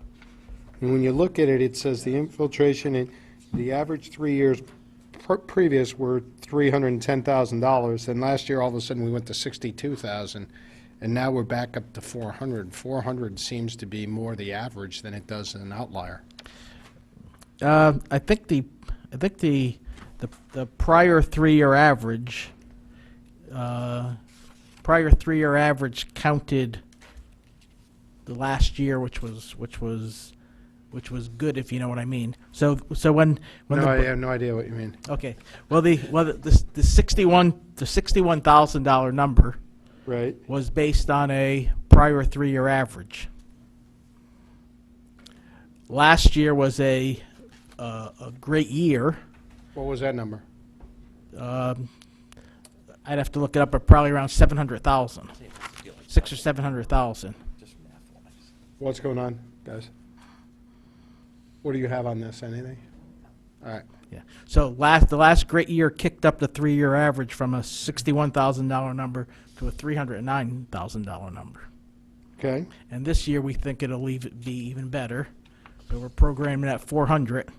And conversely, if you look at the expense side of the budget, we propose to spend that 400,000 in removing inflow and infiltration from our system.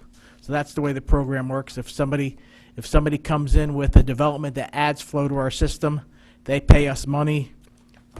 We don't do anything else with the money but try to remove an equal amount of flow from the system. So if somebody comes in with 10,000 gallons per day with a new building and they give us some money, that's our job to use that wisely and offset that increase in 10,000 and reduce it by 10,000. So why are the current sewer use fees going down? That's the other thing that sticks out here.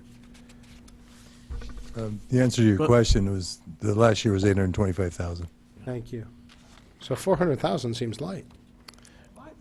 It's so much higher. I missed that. What's the Well, reason? When people new come fee. online. New, just that many new. Well, and I'll use the Fairfield University School of Business, the Maple one in Southport, the Carlton one. So, think of all the big elephants there have contributed. There's a few more, right? We heard about it the other night, yeah. right? Yeah. Well, hang on a sec. What's going on with the current sewage usage fees, though? Because that Well, keeps on going well, down. this is a program budget, just like the Yeah. revenue. So the bottom line, the bottom figure of our, you see the total revenue, 5,616,816. Well, that's what our total expenses are. So this is a balanced budget. So the sewer user rate is a plug number to make this a balanced number. If the WPCA decides that they want, $500,000 surplus on that, they could bump up that number by the rate and collect more money if they like. But this is set up as a balanced budget. Mr. Walsh? May I ask a question? Yeah, go ahead. Yeah, isn't there something in the rate to try to increase the capital account? To the reserve account for? Well, once again, when they set the rate, they set the rate in the fall, so they could set it to whatever number they want. So the $4.6 million number is the number they need to raise through sewer user fees to obtain a balanced budget. If they don't want a balanced budget, they could set it less. If they want to So they're not adding to their capital. There's no planned adding like we add to our surplus. Well, it depends on what they set the sewer user rate at. They're not Same. committing to adding to it. is Well, what once this again, budget's saying. once again, they have seen this budget, they have approved this budget, but once again, they do have the flexibility when they set the rate in, usually sometime in August, they could set it to increase this number if they'd like, to accomplish a balance, but then once add to their fund balance, but once again, it's the same struggle that you deal with. Do you raise taxes to build up the nest egg unnecessarily, or do you set it at some comfort level? We build up our nest egg every year. And once again, they're You guys purposely. you guys have how big There's a $60 million nut. a $60 million nut coming, Right. so, And their fund balance is probably over $6 million, right, so it's equal to, it's in excess of 1 year's operating budget, so. right. But it's nowhere near as the $60 million that you're going to need for the new plant, right? Correct. Okay. Yeah, I would have thought that they would have used this surplus, say, on that infiltration, WPCA infiltration fee, where you're getting $800,000, but they budgeted for $61,000 worth of revenue. good And point. and netted, say, we're going to have $740,000 we could put towards our reserve for the $60 million plant that we know is coming. But you're saying that you guys don't do that. You're going to take that $740,000 and use it to keep outflow out? Well, Make sure more stuff doesn't, try to decrease the amount of the new infiltration you have from a new customer or new accounts. You're going to try to stop water from going into your lines, correct? Is that what you said? Yeah, so in round numbers, our flow at the plant is approximately 8.4 million gallons per day. Mhm. What we want to do with that infiltration money is, even though we're getting these new users to our system, and the flow potentially could go up, the way we keep it at 8.4 is we're letting new users in there and promoting some of the stuff the town wants to promote, and avoiding the expansion by removing flow from other parts of the system. So we could let somebody who discharges 10,000 gallons per day in, if we remove it from an underground system 5 miles away, and our plant is flow neutral. So that's, Okay. and when we go for our $60 million upgrade, it's an upgrade, it's not an expansion, which would cost much more than $60 million. But does the cost of stopping that inflow equal the cost of what this fee is? Because obviously the fee's a certain amount of money for a certain amount of new infiltration Yep. from a new customer or new project. Yeah, and the flow won't come from the new customer. The extraneous flow won't come from a new customer. It'll come from a 60-year-old line in another part of town. Yes. No, I understand that.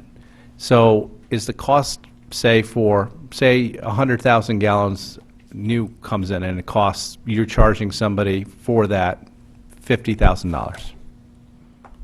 Is it costing us $50,000 to stop the infiltration of 50,000 gallons some other area on a 60-year-old line? Yes, and we had an engineering firm do a Okay. study to set that rate. Okay. So it's $3,185 per single dwelling unit. So if you build one house, that's what it costs. If you build a age-restricted housing that is equivalent of 80 houses, you pay 80 times that. Okay. Does WPCA know that they're supposed to be trying to raise additional funds, or do they look at this plug number of $4,675,844 and try to set their rate to that? Okay. And I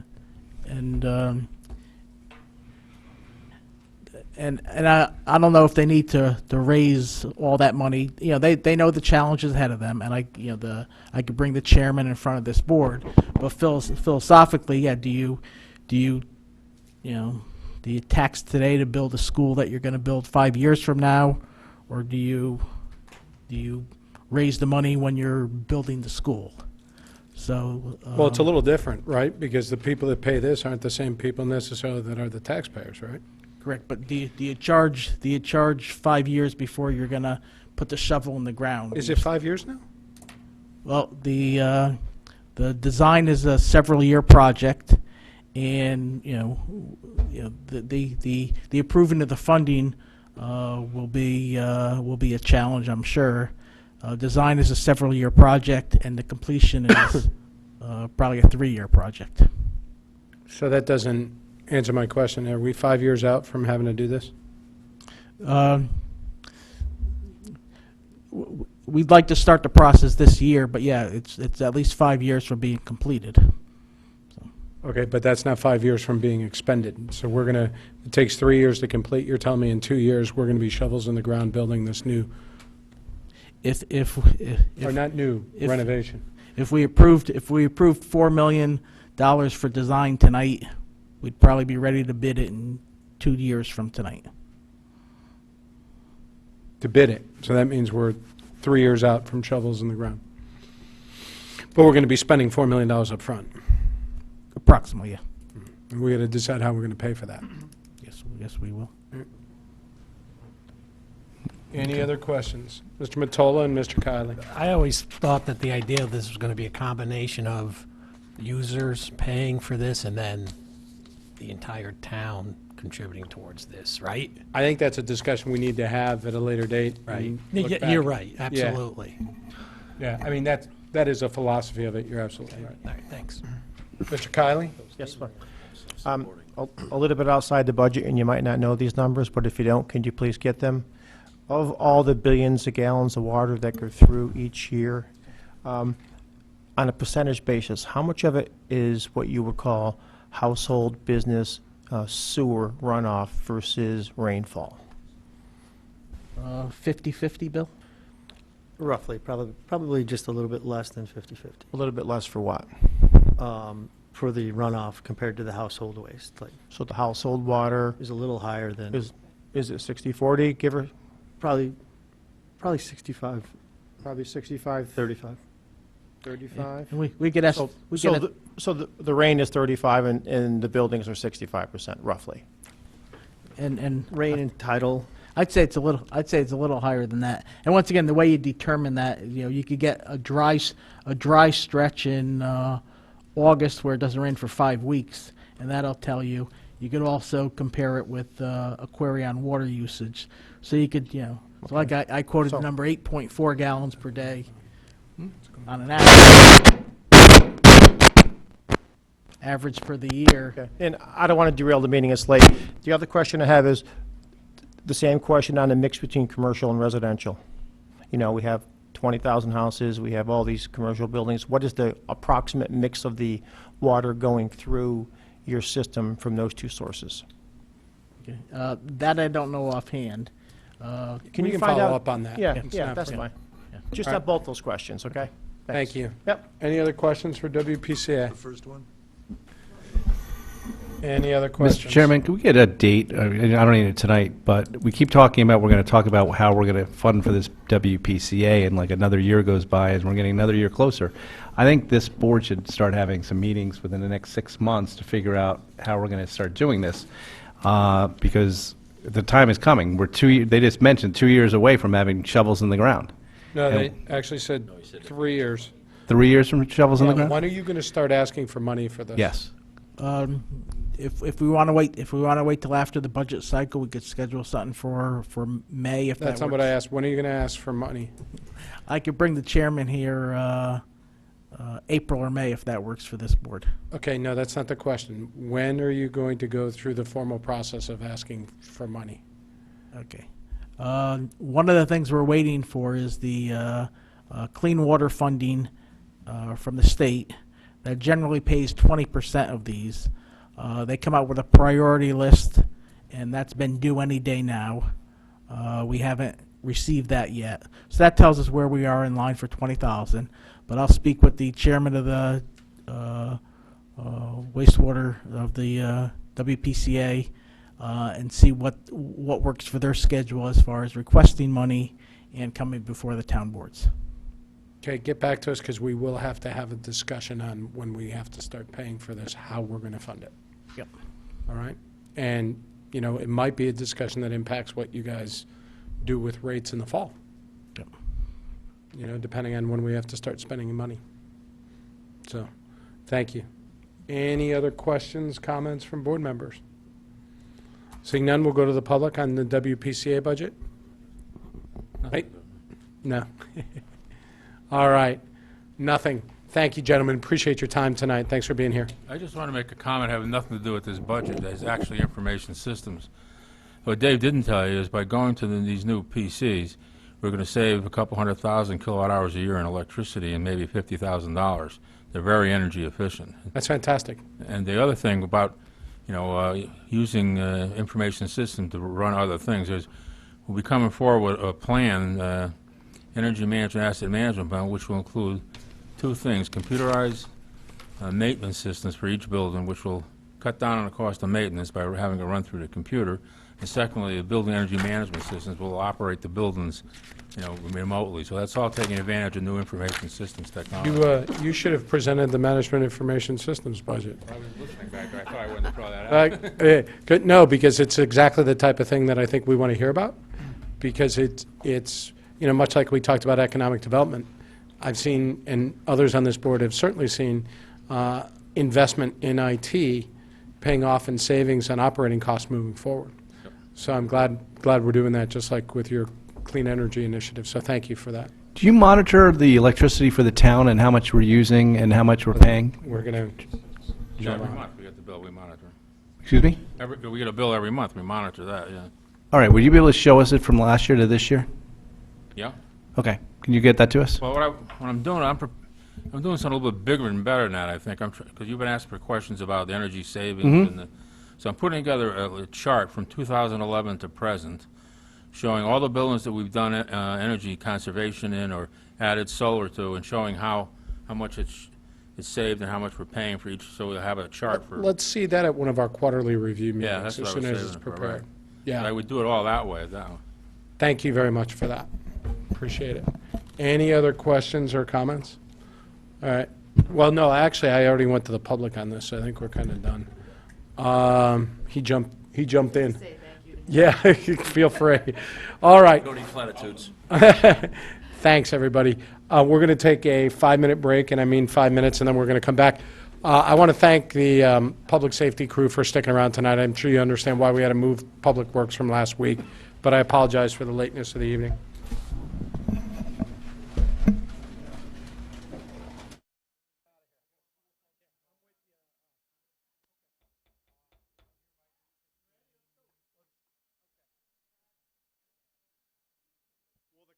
Please report to class.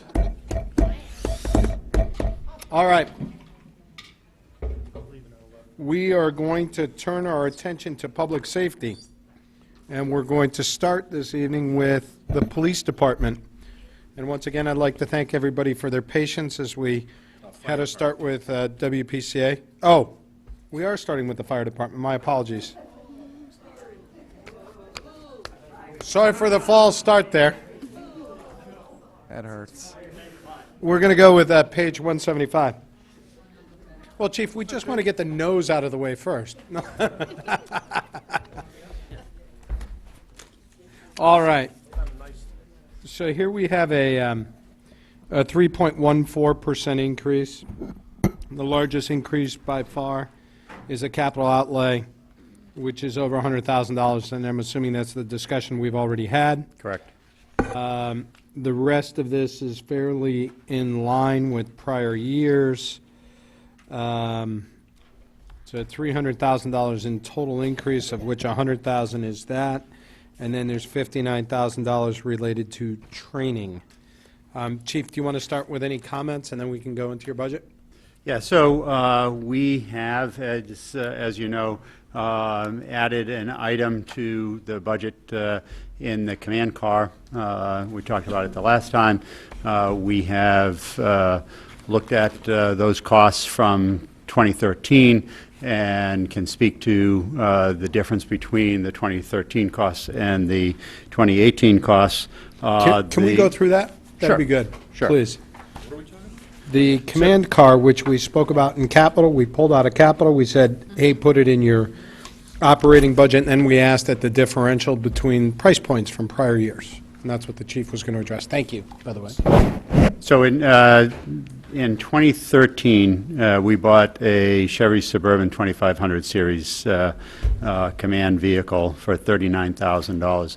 If you recall, we're looking at the same vehicle, and the cost of that vehicle had gone up exponentially. I think it was close to $80,000 for the base vehicle. We've changed our approach using a pickup with a cap, so the base vehicle is $38,000. When we looked at all of the equipment, and we talked about it at the last meeting, we looked at all of the equipment that we buy with the vehicle, because you'll see in our capital request, we don't ask for a lot of equipment costs because we make those purchases at the time that we add a vehicle for the equipment that we need. So in 2013, our total cost for the vehicle is $85,357, and the same vehicle that we're requesting is $106,000. There are a couple of items, large ticket items, that were not included in the 2013 purchase. They include a drone, a thermal imaging camera, and the cap that will go on the back of the pickup truck. So those three items add into the base cost almost $17,000. A drone? A drone. Yep. Tell It's us about that. a piece of equipment that is very important for our operations when we are operating at the beach. As you recall, last year we had drowning, double fatality in the water. A good opportunity to use that piece of equipment to do reconnaissance. Certainly if we have a large building or a search, we would be able to use the drone much more effectively to locate missing persons or to provide some view of the building from a vantage point and bring that information back to the command post. Questions from board members regarding this vehicle? This is the one we spoke of that one night. We're going to Mr. Mantola and then Mr. Walsh. Do you have a drone right now, or would this be your first drone? This is the first. Okay, thank you. Mr. How many drones do you think we'll need for the town? Just this one, or are you going to need multiple drones? We will only deploy one. Okay. Chief, do you have a drone? Do you guys have a drone?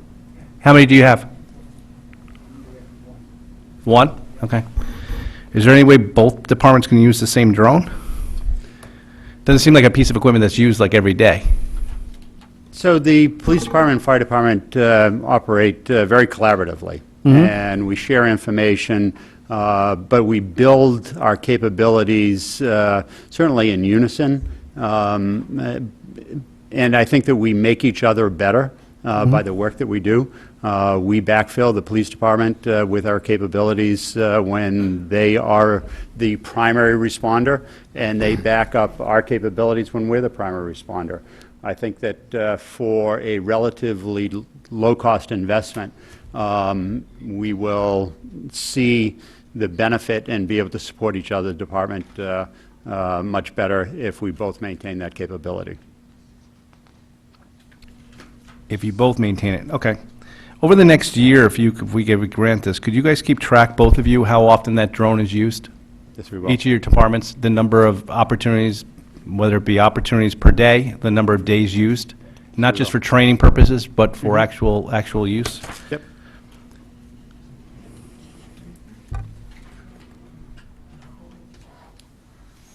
Okay. Anybody else on this And- end? I would imagine we'll talk about the training Yeah. when we get to that budget. Yeah, let's get to the training, please. Let's go there. Go there? Okay. Thank you. So, No, training. oh, It's I'm sorry. $59,000 in additional training this year. Can you tell us So about this that? is the cost, and what I was implying is there is a separate budget for the regional fire school. Yep. And this is the cost that is the town's cost of operating that facility, of the facility. Okay, so we never had this cost previously. This is a so we did have utility costs. Yep. And we can get into the exact numbers that make up that 58,000. We did have utility costs previously. They all went through DPW. We had risk management costs, insurance costs that all went through risk management. We did not see these numbers in our budgets prior. So I thought, and forgive me if I'm wrong, when we made the agreement with the state and they rebuilt the training school and all that there, I thought it was supposed to be net neutral to the Fairfield taxpayer. So the town of Fairfield is not paying for any of the training that is extended beyond, or to the region. The state paid $10 million to build the facility. Right. And we operated and have always operated the training grounds as a Fairfield Fire Department facility, from which we offer regional programs. In the past, the state has funded us to a high of about $70,000 a year. That number has gone down significantly in the state budget crisis to $20,000 a year, and then all of that was not remitted to the town of Fairfield in the past 2 years. We were in the state budget this year, we were appropriated, or our school was appropriated $70,000 by the legislature. That budget was signed by the governor, and then that money was swept out of the budget by the governor. So we have $0 funding from the state of Connecticut for the regional fire school right now. So this is another way that the Fairfield taxpayer is picking up the bill on behalf of the region and the state, or no? All of the programming, and I'll ask Chief Bisson to speak in more detail about the program, all of the program that we offer is revenue neutral, or makes a little bit of a profit. There is no cost to the town of Fairfield to run the programs. The town of Fairfield is paying for the overhead to operate this building. We were Chief, is always, this the overhead? Pardon me? Is this the all overhead?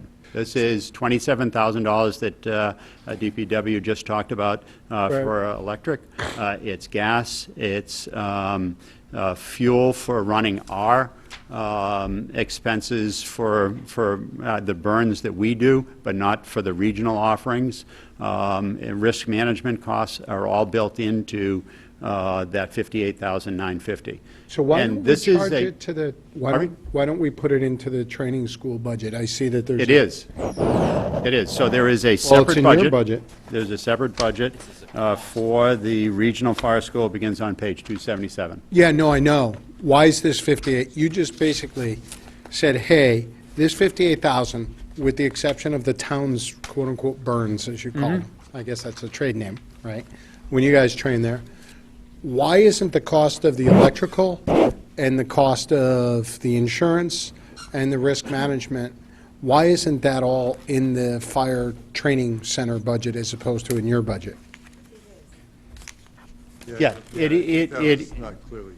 it's in the budget. We, the town of Fairfield, is paying that budget Okay, so what's this 58,000 that we're talking about? for all of the utilities to run the building. Okay, so that it's not in the training school budget, it's in your fire department budget. No, it was, we originally established it. It's the cost to train. It's that 58.9 Yeah, is the fee, if you will, to train Fairfield firefighters at the regional school on a similar fee schedule that they would charge other.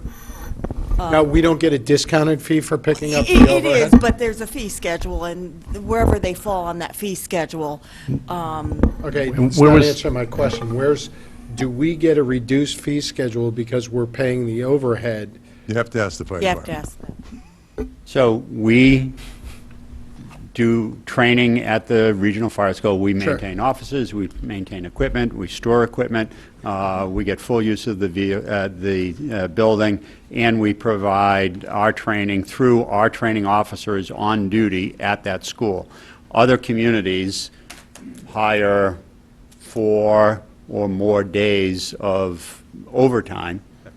And for the town of Fairfield, a day of overtime for department-wide would be $50,000. So other communities pay to bring people back, where we're able to do that on duty. Mr. Chairman, if you go to page, I hate to mix budgets, but since we're mixing them, page 279, you will see the revenue coming into the regional fire training school. And you will see 2 lines that generate fees.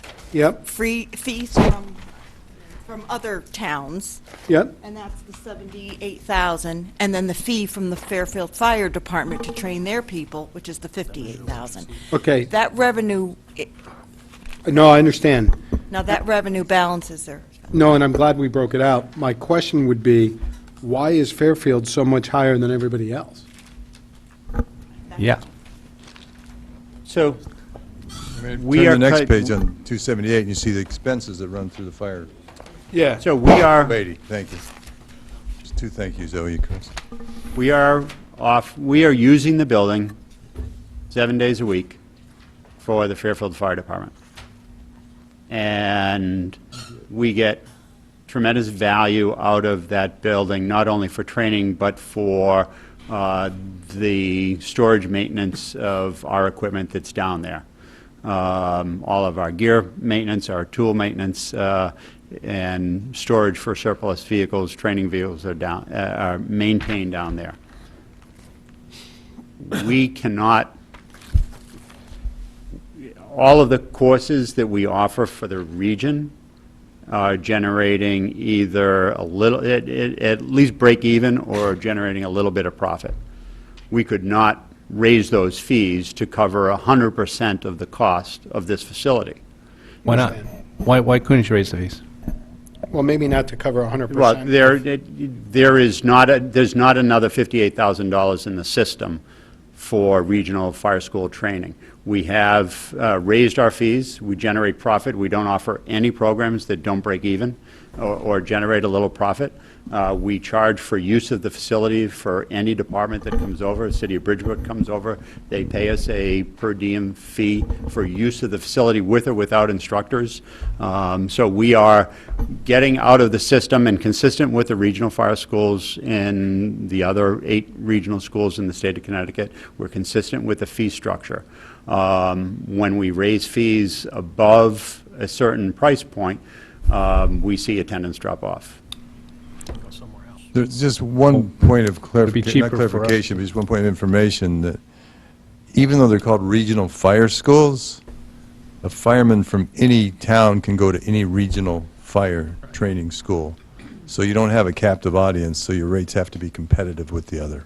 Unless you're going to get a very cheap rate up in Hartford and you want to pay your guys overtime to drive up to Hartford, which you Right, have to I'm just- factor right. in that cost of that hourly wage, right? So they probably don't go to Yeah. Hartford because they don't No, want I'm to pay just saying, 2 it's hours, just one they of don't the- want to pay 2 hours of driving time, Right, I'm just saying that. right?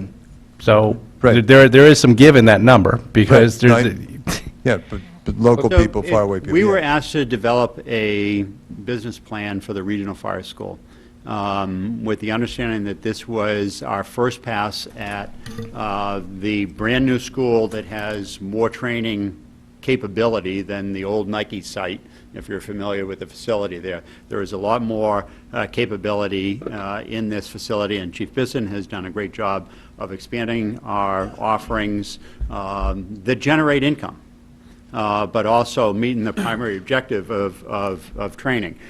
We have marketed our programs to police departments and ambulance services as well. Other town municipal departments use the facilities quite extensively. DPW for meetings, particularly with the neighbors, the health department. This is another municipal building that has municipal benefit for the town of Fairfield. We expect that $58,000 is a first pass at what the town of Fairfield's cost is going to be. We're putting solar on the roof this year, and that will bring the electric bill down. We will rent space within the building for other classes, for-profit classes, to generate income that will reduce the town of Fairfield's cost. But I think that if you look at this as a first pass at a business plan for a facility that's brand new but that replaced a very old building, that the town of Fairfield is getting its value for that $58,000, and we expect that that will change over time positively. And quite honestly, we are lobbying at the state level at least twice a week to get that money restored in the state budget. Mr. DeWitt? So, I'm confused why you're saying the $58,000 is the cost of Fairfield. There's a $137,217 budget that seems to cover instructors, part-time payroll, fees and professional services, utilities, the whole 9 yards. So as far as I can tell, the regional fire school costs the taxpayers of Fairfield $137,217. And in your budget, in the fire budget, you're saying, so we allocate $58,950. It's a cost avoidance for all intent and purpose, because for the $137,000 we're paying to keep the doors open at the building, you're getting a $58,000 cost avoidance. So if you refer to the revenue page for the fire school, we are bringing in $78,000 of revenue from our offerings. Right, which is my next Which question. is offsetting the $137,000 budget, which leaves a balance of $58,950. So, costs $137,217 to operate the building. No. Subtract. It costs $138,000 to operate the building and all of the courses that are offered to the region. Same difference, right? Well, when you say operate the building... Nobody showed up. It's to starting operate the tomorrow. school. I mean, Operate the school. Right. It's costing the taxpayer $137,000 and change. No. No, it's not. No.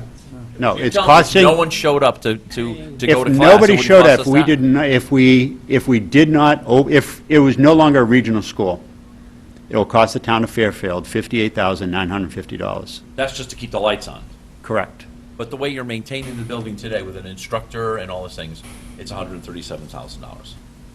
The $137,000 is for the instructors to deliver regional programs. None of that $78,000 that's in that budget, the delta between 137 and 58, all of that money is going towards the cost of regional expenses, instructors, equipment, fuel to burn for regional offerings, not the town of Fairfield offerings. Put it this way, they're not covering their fixed costs, they're covering the variable cost of delivering the program. All the fixed costs of the school, under the scenario that the chief just laid out, is borne by the town of Fairfield. Correct. And we're covering those because we lost state funding, If the- basically, if the- right? If the training, Sounds it. fire training fees other went to $100,000, it would still cost us $58,000. We don't make any more money because it's just the pure cost of the training and the books and such like that. Unless right? they gross Our it up. goal is to increase revenue, however we do it, whether we rent space to the Board of Ed for a program, whether we lease space to a public safety entity from the region that needs office space, or through programs that we offer, or renting to the City of Bridgeport Fire Department to use our burn building. Our goal is to increase the revenue from all of that to decrease the $58,950 that the town of Fairfield bears. So you're going to rent the building for things other than fire, the Board of Ed? If they needed a classroom and were going to pay us to offset some of our fixed costs during the day when we had a spare classroom, yes, we would. The misnomer here to all this is it's listed on our budget sheet as a self-supporting regional fire training school. It's not self-supporting right now. So, my perspective, as the fire chief, I have 6 buildings that I am responsible for. This is one of those 6 buildings. The Fairfield Fire Department, gets great value for the $10 million building that was built by the state of Connecticut and given to the town of Fairfield. I think that we were operating when that plan was first talked about in the early 2000s. It was done at a time when the state was giving the regional fire schools $70,000 in our case. That money disappeared. Right. I am still getting $58,000 worth of value because I am operating a facility that I need for training of the Fairfield Fire Department, storing the Fairfield Fire Department equipment, and maintaining Fairfield Fire Department equipment. That I don't have that space anywhere else in the 5 buildings that I Let's have be clear, access though, to. right? Everything you just said, granted, great. Scott, we know you do a great job running it, right? We understand the benefits of it. And a few of us actually attended fire training classes there when it was the old buildings, not even the new buildings. So no one's questioning the value or anything like that. What I'm saying is, as this budget sits before us, this regional training school is not self-supporting. It's underwritten by the taxpayers of Fairfield through your own budget. That's here by $59,000 that we're paying for it, right? And that's not a subjective statement. That's a fact. That's what we're seeing right here. And that is largely because you lost the state funding of $70,000, which you're lobbying for each week by your own admission. Yep. Right? Well, all that's just fact. It's not. So the Fairfield Fire Department, the Fairfield Regional Fire School that existed prior to 2013, 2015, was supported by the town of Fairfield. Okay. It was an old building. Okay. It was a 1-story block building with window air conditioning. Absolutely. And a trailer, a double wide. Right. We paid all of the costs. That cost was spread out over a number of departments, none of it being the fire department. Interesting. We didn't pay the utility bill So what for that. budgets were those in? That was in DPW. It was in risk management. It's funny The because we insurance- never saw those costs so- go away. I never saw so those costs we go didn't- away. We didn't pay for that, but the town of Fairfield did. And there is a delta between what those legacy costs are for utilities in the old building and the new cost for a more expensive, because of size and complexity, a more expensive. So we are now paying $25,000 more than we did in the legacy building. But we have always paid, the town of Fairfield has always paid for the regional fire school overhead costs. But the town has also gotten reimbursed, quote unquote, for those costs by a stipend from the state. It did not change the town cost of running the, No, it changed the revenue side. There's no more revenue in here. that revenue did not come back to the town of Fairfield. Right. So the point still stands, we lost the revenue, Well, which what underwrote. happened, quite honestly, what happened, we offered a lot of programs under that model when there was state funding coming in that were operating at a loss. Basic Shame on us. firefighter training, firefighter 1, firefighter 2 training, that we can't offer right now because we cannot generate a profit, and we will not offer any programs there. We can't afford to offer any programs that don't create, that aren't revenue, that don't break even or generate a little bit of profit. So under that old system, that state funding helped pay for those lost leaders that we really need to provide, but can't under this current economic situation. Who's We'll go to Mr. DeWitt. Let's go, if you're I'd done like to here, go let's go last. back to the fire department. Okay? No, I think this was before you were chief. We were sold a bill of goods here, that this was gonna cost us nothing. That this school was gonna be the best deal we ever got. We're gonna knock down an old building, put up a new building, and our costs have gone up, just by virtue of the fact of all the things you said. Smaller building, bigger building, smaller costs, larger costs, right? So, I understand what you're saying, and I understand there's some value there. But this was always portrayed to us as net zero to the town. Even though, you're right, the cost might have been buried in 3 other departments. But the cost ultimately did go up. And in that same period, costs in the town of Fairfield went up for a variety of reasons that stem back to the state budget. And this is one of those that is, yes, where we sold a bill of goods, well, we made a lot of assumptions in the past before we lost a lot of state funding, this being one of those cases. And if we get back to funding from the state, and our state delegation has really worked hard with us to make that case. There's a Fire and EMS caucus that is working on our behalf to get that restored. We will come back and resolve the issue of the town's share of running the school. I think our best solution is to find more people to train there, because I have no clue that, or no, thought that we're ever going to get that reinstated, so. Thank you, Mr. DeWitt. Let's go to Mr. Walsh.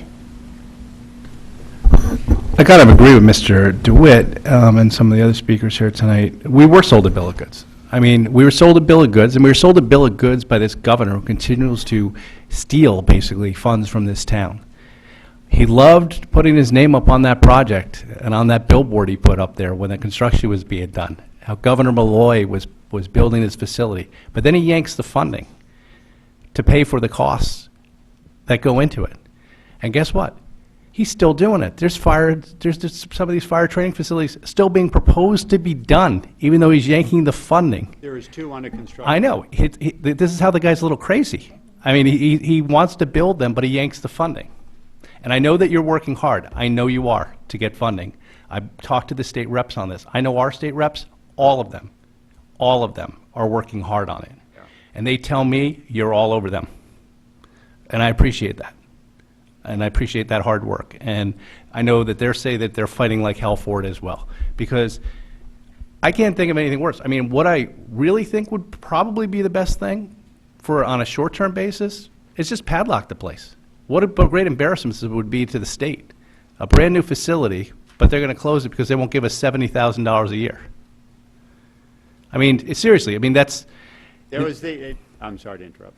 No, but it's completely ludicrous, and this is just another way of the governor trying to force towns like Fairfield to pay more in taxes, basically, because our taxpayers will be asked to absorb those funds.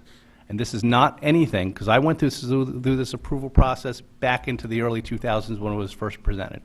And I know you weren't here, but your predecessors were coming here saying, what a great thing this is, it's free. As a matter of fact, I'm making a request through the chair to the town administration to get all funding documents that were ever presented to the town bodies for us to review, because that's what it says. It wasn't going to cost us a dime. And quite honestly, I would have made the same case back in 2012, having I know. the history of the continuing funding from the state since 1972. I don't think anybody ever expected that number to evaporate, but it did. Have you, since that number has evaporated, and I'm just asking, and I know, echo Mr. Wall's sentiment that everything that's being done on this, have you shared the pain by raising the rates to the other towns that they're... Yes. Okay, how much have we raised the rates to the other towns? What percentage? I don't have the percent of that, but we've raised them significantly. It's been a moving target as all this kept going on. We were hoping to hold it down low, but over the years, we went from rentals that, if I were to guess, I would say almost 300% increase. Over what period of time, Scott? Probably 5 years. Okay, how about in Prior the to last, closing it- the last year and a half? Since Well, this- we're only 10 months into this now. So the last full year of operation was 2013. We had approximately 2,100 hours of classes that were going down there, about 6,000 students, or 5,800 students at that time frame. Back then, to rent the place for a burn, just a rental that way, it was $100 for a department to come in and do that. And that was offset by state money. Now, we've broken it out that it's $150 for a set period of time to use that. There's a $100 assessment on top of that if you're doing live burns, plus we charge additional for every other consumable or staff that are required for there. So we've had people turn around and say, you're too expensive, we're not going to come down. The alternative is they don't train. So we're trying to find that very middle ground that the people still come in, we're able to cover the cost, and start to plan for the long term. One of the things that the state money used to go towards was the long-term construction or repairs of a burn building. You light a fire in something, it gets destroyed. Over time, it has to be repaired. We know that we have a history of about 7 to 12 years. There will be significant repairs required in the building. The last time we repaired the building was in 2007 to the tune of $112,000. That was for masonry repairs in the old building we had. That was completely paid for by the state money that we were able to keep. There was no cost. Nobody came to a town board here and asked for the $112,000 to maintain the building that we use all the time. So that's how we try to operate. We're working very aggressively right now with expanding the course offerings we have to increase the revenue stream coming in.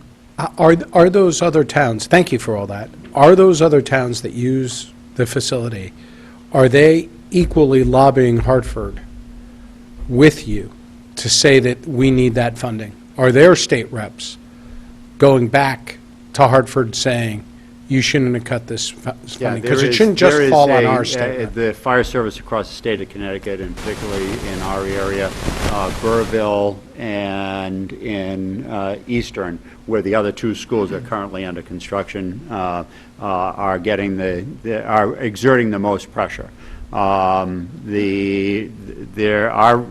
state reps have joined the Fire and EMS Caucus. There's brand new to advocate for issues of the fire and EMS service in the state of Connecticut. Their number one issues in this legislative year is funding for the regional fire schools. So How about Bridgeport state reps? Are they going up saying you need to fund the Fairfield fires? Yes, and they are participating in the caucus.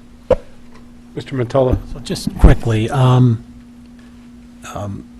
firefighters have to get recertified every few years? Is there a certification process? So not in the same way that the police department does. A little different. That is we have our own process, and maybe Chief Bisson can speak to it a little more directly. Just quickly. There are some things that require recertification, like medical certifications. That's on a 3-year cycle that we have to put every firefighter. That's also an EMT through 4 days of training and a final licensing exam. Once you're initially certified as a firefighter, then it comes down to OSHA requirements. So on average, each firefighter has to do about 243 hours of annual minimum training. That doesn't include all the other things that we do, all the tools and equipment we carry. That's just OSHA required training right there. And so the benefit of this facility is that you're able to train your own people in Fairfield. You don't have to pay them overtime, right? They can do it during their regular work hours for the most part. Correct. Right? Okay. I was going to say correct because Mr. Walsh was talking about that before. If we had to send our people out of town, we wouldn't be able to do that with on-duty people. And we'd even looked at one thing, live fire training, which we do. That's $56,000 that would cost us to do if we had to send our people on overtime. So we think that shows one benefit of having the school, that if we padlocked it, we couldn't do. And I'm not disagreeing with some of the sentiments that are said here, but to be clear, we're spending $58,000 plus. You would have to spend that money to send your firefighter personnel for training somewhere else, at least that amount of money, right? There'd be a cost. Yeah, absolutely. There would be a cost. And back to the point that was made earlier about closing the school, one of the first considerations when we met with the first selectman is, would it be the most prudent step to close the school? And we certainly considered that. But being a brand-new school and knowing that the town of Fairfield has needs that we can't otherwise fill. And if we're going to create a business plan, the first step of a business plan is not to close the business. In order to be successful in generating income, and Chief Bissonne has done a fabulous job of creating income of $78,000 to cover more than 100% of the cost of the training beyond the town of Fairfield. We continue to strive to raise that number, so the surplus from the cost of running the regional programs can then go to offset some of the town of Fairfield's expenses. We're taking a very long view of this, and that's the reason why we didn't opt to close the school. Mr. Chair? Mr. Chairman, I had the floor, and I'd like to get back to my Yep. questioning, since we've kind of gone far afield from where I was. Go ahead. Okay. Just getting back to your last point, Chief. You know, I don't know if you've been around here long enough to hear one of Mr. Tetra's favorite statements, but he always uses a statement about having the camel's nose get inside the tent, because pretty soon you have the whole camel inside the tent. And this is kind of something similar, because if we allow this to happen the first year, what would be the state's incentive then all of a sudden start funding us? They're like, why this is a great thing. Fairfield's paying for it all. There's no problem. The chief's now calling it a sixth fire station to his town. So why should we pay for it? So I think we got to figure out a way to deal with it. I understand that if there's $54,000 worth of costs that were picked up by the town previously, I want you to give me a breakout of where those fees came from and what line, the budget line they were in, because I'm going to be able to help you. I'm going to cut those departments by those funds, by those funding amounts. So I'm going to take the $54,000, because no one's shown me any savings so far. I didn't say 54,000. I said half of the costs were Electrical. half of the costs were already paid for out of other budgets, so not 54,000. Okay, so tell me, if you can, give me a list of all those expenses that we were previously paying down there and that were in other departments' budgets. First thing I'll do is cut those departments by those amounts, and I'll give you that money back. Sounds like a good start. And this way the town's net even on those amounts. But the rest, we're going to have to figure out a way to find more revenue or something else. But I think you're doing a disservice to your department, to be honest with you, and this is my own personal, to call it, I think you're getting into a very dangerous area when you start calling it the sixth fire station. I really do. I mean, I found that, you know, a little insulting. This is not a fire station. There's no firemen sleeping over there. There's no fire trucks flying out of there. You know, my area, which is probably closest to there, is not getting any better fire coverage from having another fire station in town. And the taxpayers didn't buy another fire station, nor did the town bodies budget for another fire station. We have fire stations. It's been a long-term plan, and everyone's been happy with it. And no fire chief has ever come before us before to say, we needed a sixth fire station. So I think to call it a sixth fire station is kind of a form of marketing, just like saying that that this is another town building that we could all use. The town bodies have got to approve this stuff and decide we need more municipal space. You know, it just does. And saying that it's other things, while it is nice for marketing and nice to try to justify this cost, I think we just got to deal with the cost. Because to me, this all comes down to is the governor cutting the money that would have paid for all of this. And that's what it is. I mean, we could, you know, argue all this stuff till we're blue in the face, but that's what it's about. It's trying to fill a budget hole from a governor building a building in our town and then pulling the funding to operate it. That's what it's all about. So I don't know where we're going to go with it, but a good start would be to find the money that is in some other departments that they're saving now, that so far none of them have told us that there's been a savings. That's not true. DPW has told us. How They much told was us the earlier savings in tonight. electricity? $27,000. In electricity? Yep. Okay, so that's 27.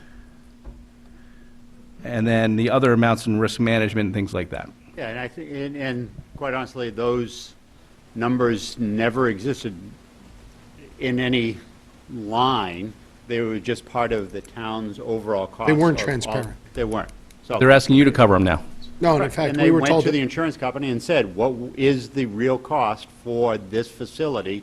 Give us a number, because we're charging we're identifying it as a cost. And that The same facility. Same for plowing and lawn care. You know, DPW would go through the old facility and plow and take care of the grounds. Now they have gone out and solicited bids for the real cost of that service. So those costs were just buried before. Okay, but they're real costs. The insurance is a real cost, so if somebody slipped and fell on your, at the fire station, it's our insurance, is that correct? Yeah, and you'll see that $7,100, it's in the budget.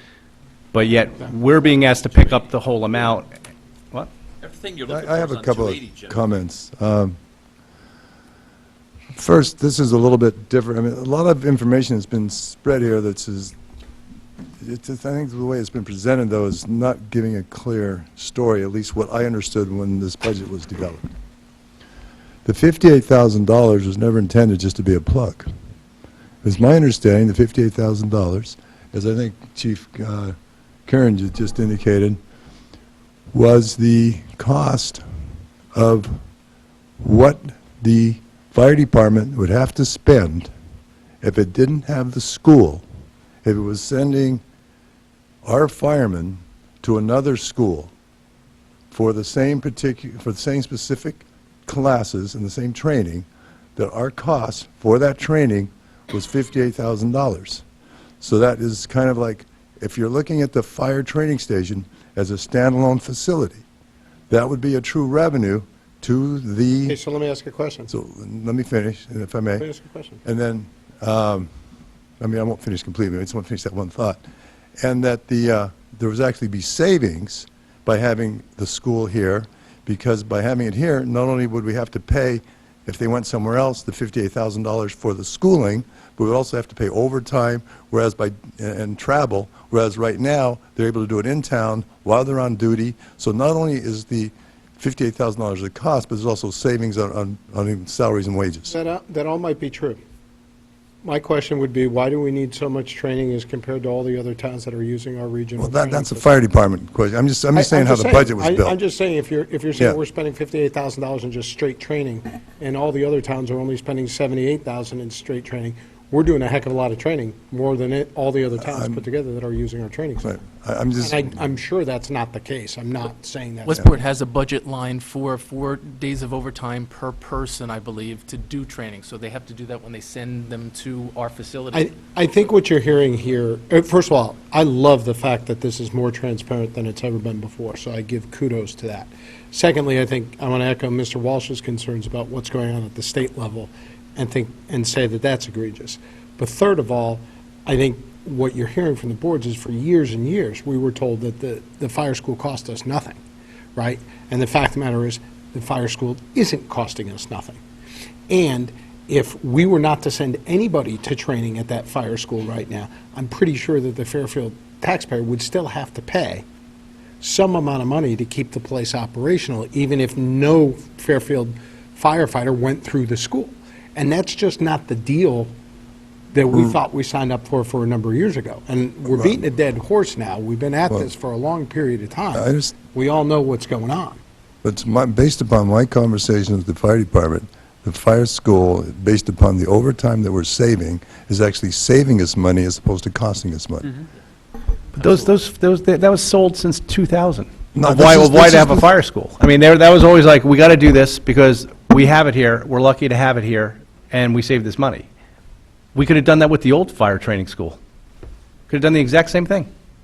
Yeah, I'm not arguing I mean, old fire school, but- new fire school. but I'm when- just trying to clarify the understanding that's on the floor about whether it's actually costing us money or not costing us money. Show me the analysis. I haven't I'm seen not any of it. dealing with what the governor did or didn't do. I fully understand all that. I'm just saying what the representation, the conversations that were held in building this budget is that $58,000 would be the equivalent of the cost of training and save overtime. That's not what, that's I- not what was represented. That, I here. know, that's what I'm trying to clarify. Right, okay, so that's Yeah. not what was And then, represented. right, and the second thing is with respect to Mr. Walsh, your comment about everything that that we could think of that was a cost to this, like the insurance, for example, has all been included in the budget. So there's,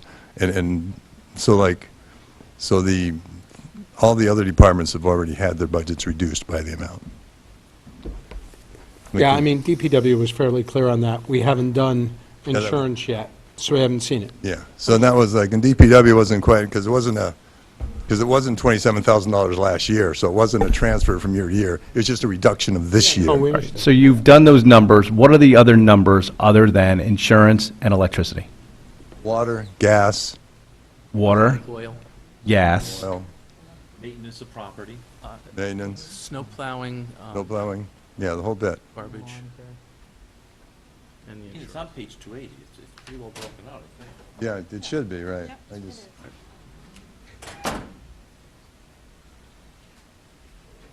Property insurance, liability insurance, yeah. Yeah, office supplies, I mean, it's all in there. Yeah. Capital, well, capital's different, but. You all right for now, Jim? for right now. Mrs. Zena? Scott, did you say earlier, or is it my understanding that EMS training also takes place in that building as well as fire, correct? That's correct. Okay, thank you. Yeah, we started running EMT classes. We're running 5 of them now annually. Thank So, you. and that's an area that we weren't providing classes before, and we're doing that because it covers costs and brings in additional revenue to offset other things. Thank you. Is the EMT training for the private companies? For anybody who wants to take it. Okay. So we have a lot of Sacred Heart students that are medical students that Yes. are coming through using our program down there. Okay.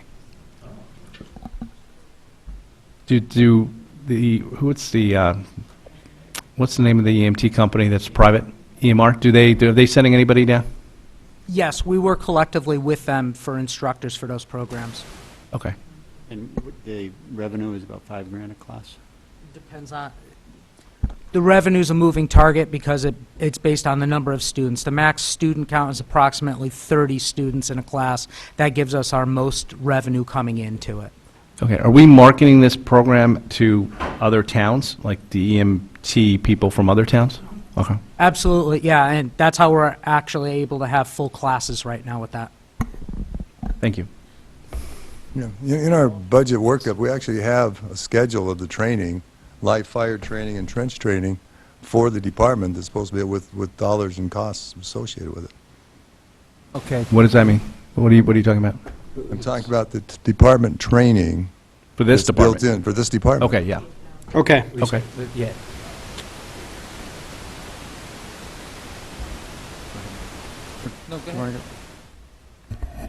So, you mentioned was it about $56,000 for one day for the shift? So how many days did Westport, did they buy their entire shift off? You're saying, I was believe it they do 3 or 4? I believe they do 4 4. per person in the department, so 4 days, whatever their Okay. 8-hour or 10-hour day. that So, they train. fair to say, I mean, we should be doing something similar to what they're doing. Yes, and that's what the So, schedule is like that, low Mr. Mayor. 2s if we didn't have if we had to send them somewhere else. If we did, Mr. Mayor, I think, what did that say, between the trench and the live burn, if we had to do that, I think. I'd Like be every other able to- year, I think it was like $100,000, then 50,000 per year, something like that. And then we'd have to pay we'd have to pay fees, obviously. I Right. mean, they may be similar to ours in some regard. We'd lose Just trying to time because understand it's what it would travel. cost. The last department to rent it for live fire training was New Canaan. They just did about 2 months ago. They hired their entire department on overtime, sent them to Fairfield, drove fire apparatus to Fairfield, hired instructors from the school to run live fire training 8-hour days, not including the travel time to come up here, paid their personnel overtime to do that. That was an annual requirement for them to do. We've So- beat this issue to Yeah, death. just trying Let's to move on. understand. We're back to the fire department, the regular budget. Are there any questions on the regular fire department budget? What page is that again? That would be page 176 and 177. Any other issues with the fire department budget? We talked about capital, we talked about training. We can see their payroll, most other line items are flat. Jim, go ahead, Jim Brown. You could just review for us the overtime earnings, injury relief from, looks like it's going from 95 to 129. Which one is this, sir? Oh, injury relief.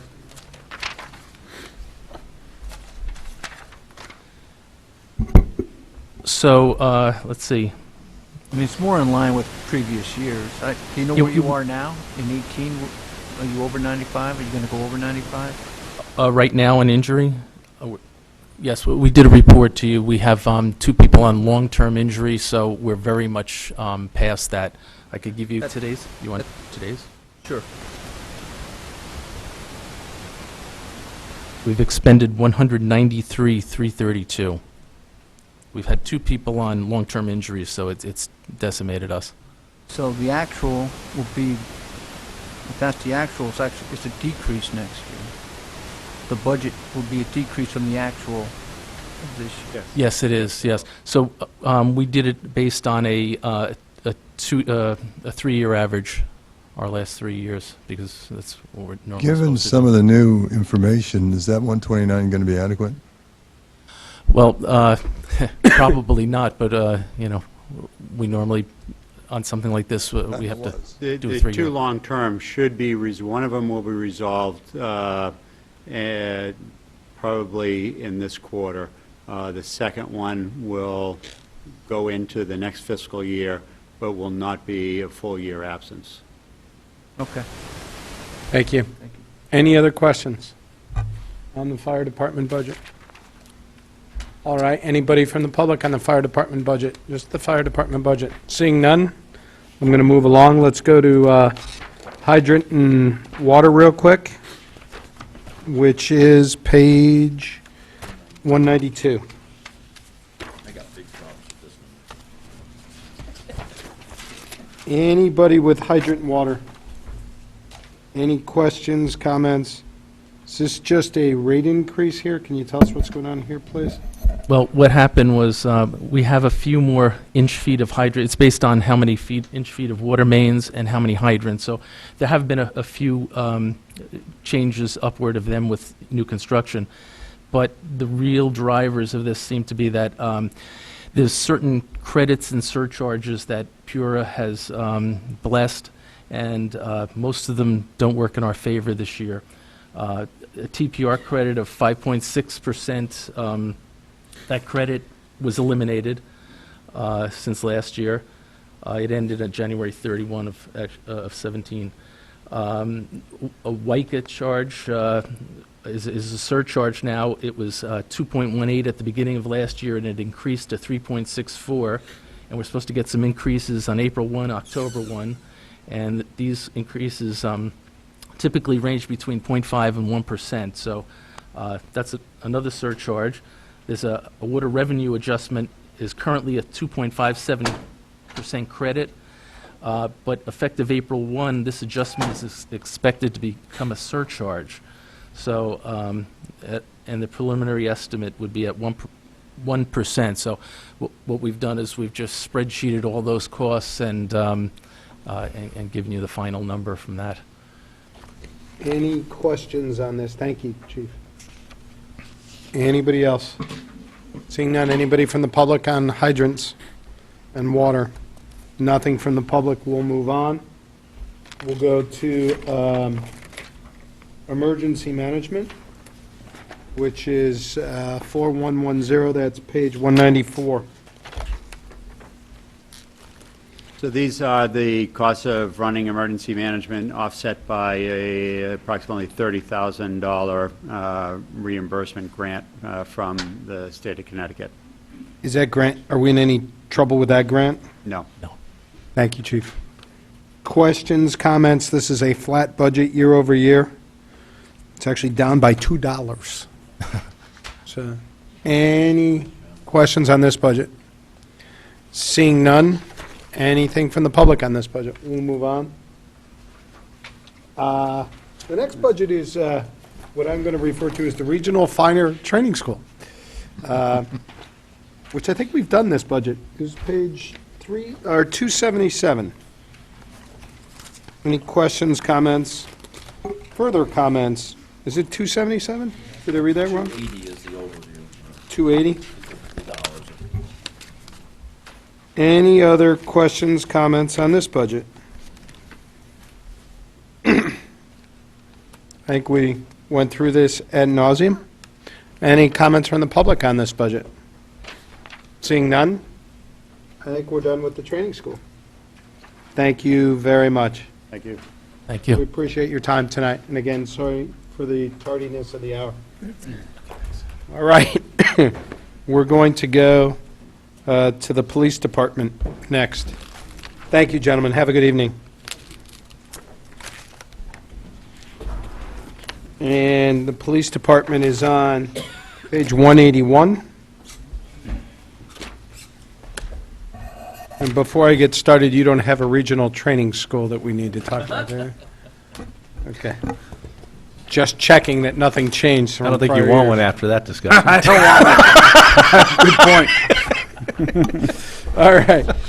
We're on page 181 through 184. Chief, this is essentially a flat budget. It's up less than 1%. So, before you get going, if I could, it's important to note that, three of our commissioners are here. I know you said thanks for sticking around, but Chairman Sue Barrett, Commissioner Peterson, and Commissioner Lebo, and RTM member Ruth Smay, who is Chairman of Health and Safety. So they are all sticking around throughout the night. In addition to that, from a budget perspective, if you recall, and we had discussions with the First Selectman and Bob Mayer today, if you recall, we came before the board about a month or two ago regarding a boat grant. Maybe it was 2 or 3 months ago. Yep. What we forgot to do was account for the drop in our maintenance account. So if you recall on that grant, we had to allocate 25%. And that 25% would come out of maintenance. However, as a result of that 25%, we're getting additional maintenance money. So we have to reduce that maintenance budget by $2,901. $10. So line item 54330, maintenance and repair of automotive, where that comes out of, is actually going to be reduced by $2,910 to a actual of $62,090. And again, that just accounts for that extra overflow of money that we got from that grant. It was a slick move starting out with that. I didn't have any, this wasn't scripted, so, but. Oh, yeah. Okay, talk to us, what's going on with educational and memberships? So, Capital outlay, those are the two big ones here. So the big one would be education and membership. That really is driven by college degrees from our officers. If our officers go to college for a bachelor's degree, the town reimburses that cost. What we found is we have a lot of officers who are going to get their bachelor's degree, and that is just a flexible account. And as you can see, probably over the last few years, and I don't have the exact numbers in front of me, that probably was a flat line item consistently for years and years and years, but now as we see new officers coming in who are really desiring to get their education, that line has kind of gone up. So we want to try to, I think we've increased it given what we predict to be those officers enrolled in college. And your training, no, I'm sorry, your capital outlay? So the capital outlay, if you recall, our capital is really driven just by our vehicles. And every year, just to kind of rehash that, we kind of have this consistent 10 vehicle, used to be 12, now it's down to 10 vehicle replacement plan. Last year, if you recall, we have an opportunity, and that opportunity is yet to be finalized, but through discussions with Tesla, we believe that there was an opportunity to get some electric vehicles, police vehicles, 2 electric police vehicles. Because of some of the discussions in the state, and I don't really understand the complications, but because of some of the complications within the state budget regarding energy and whatever, Tesla has not committed to giving that. So last year's budget was only asking for 8 vehicles with the understanding we were likely to get 2 Teslas. We still may, we haven't gotten a no, we just haven't gotten a yes yet. And so we want to go back up to that 10 vehicle footprint, which we would probably do anyways. That's where the increase is. And if you recall at last year's budget, when we came into the budget, we said we were only going to ask for 8 because we were going to get the 2 Teslas, and we accepted that. We understood that if we didn't get the 2 Teslas, our fleet is just going to have to manage through that, and we will if we don't get that. But at the same time, we still have to go back up to that 10 vehicle footprint. That's the increase in the capital. And I believe last year we may have cut 2 light bars, and we're trying to go back up to the light bar additions. What do you, what's the increase in overtime earnings for training as well? Is that So- people in the academy? No, so our overtime, as you can imagine, anything that occurs around society, I don't mean to be large like that, but if you look at a lot of the training requirements that we have, and oftentimes people don't think about it, but you know, the influx of heroin and whatnot, there's a likely, obviously there's training costs involved with that. Now we carry Narcan, so our officers have to be trained in Narcan. We do it on duty. We do a lot of training on duty. And so I'm getting to why it's increased. International Association of Chiefs of Police has endorsed a mental health first aid for police officers.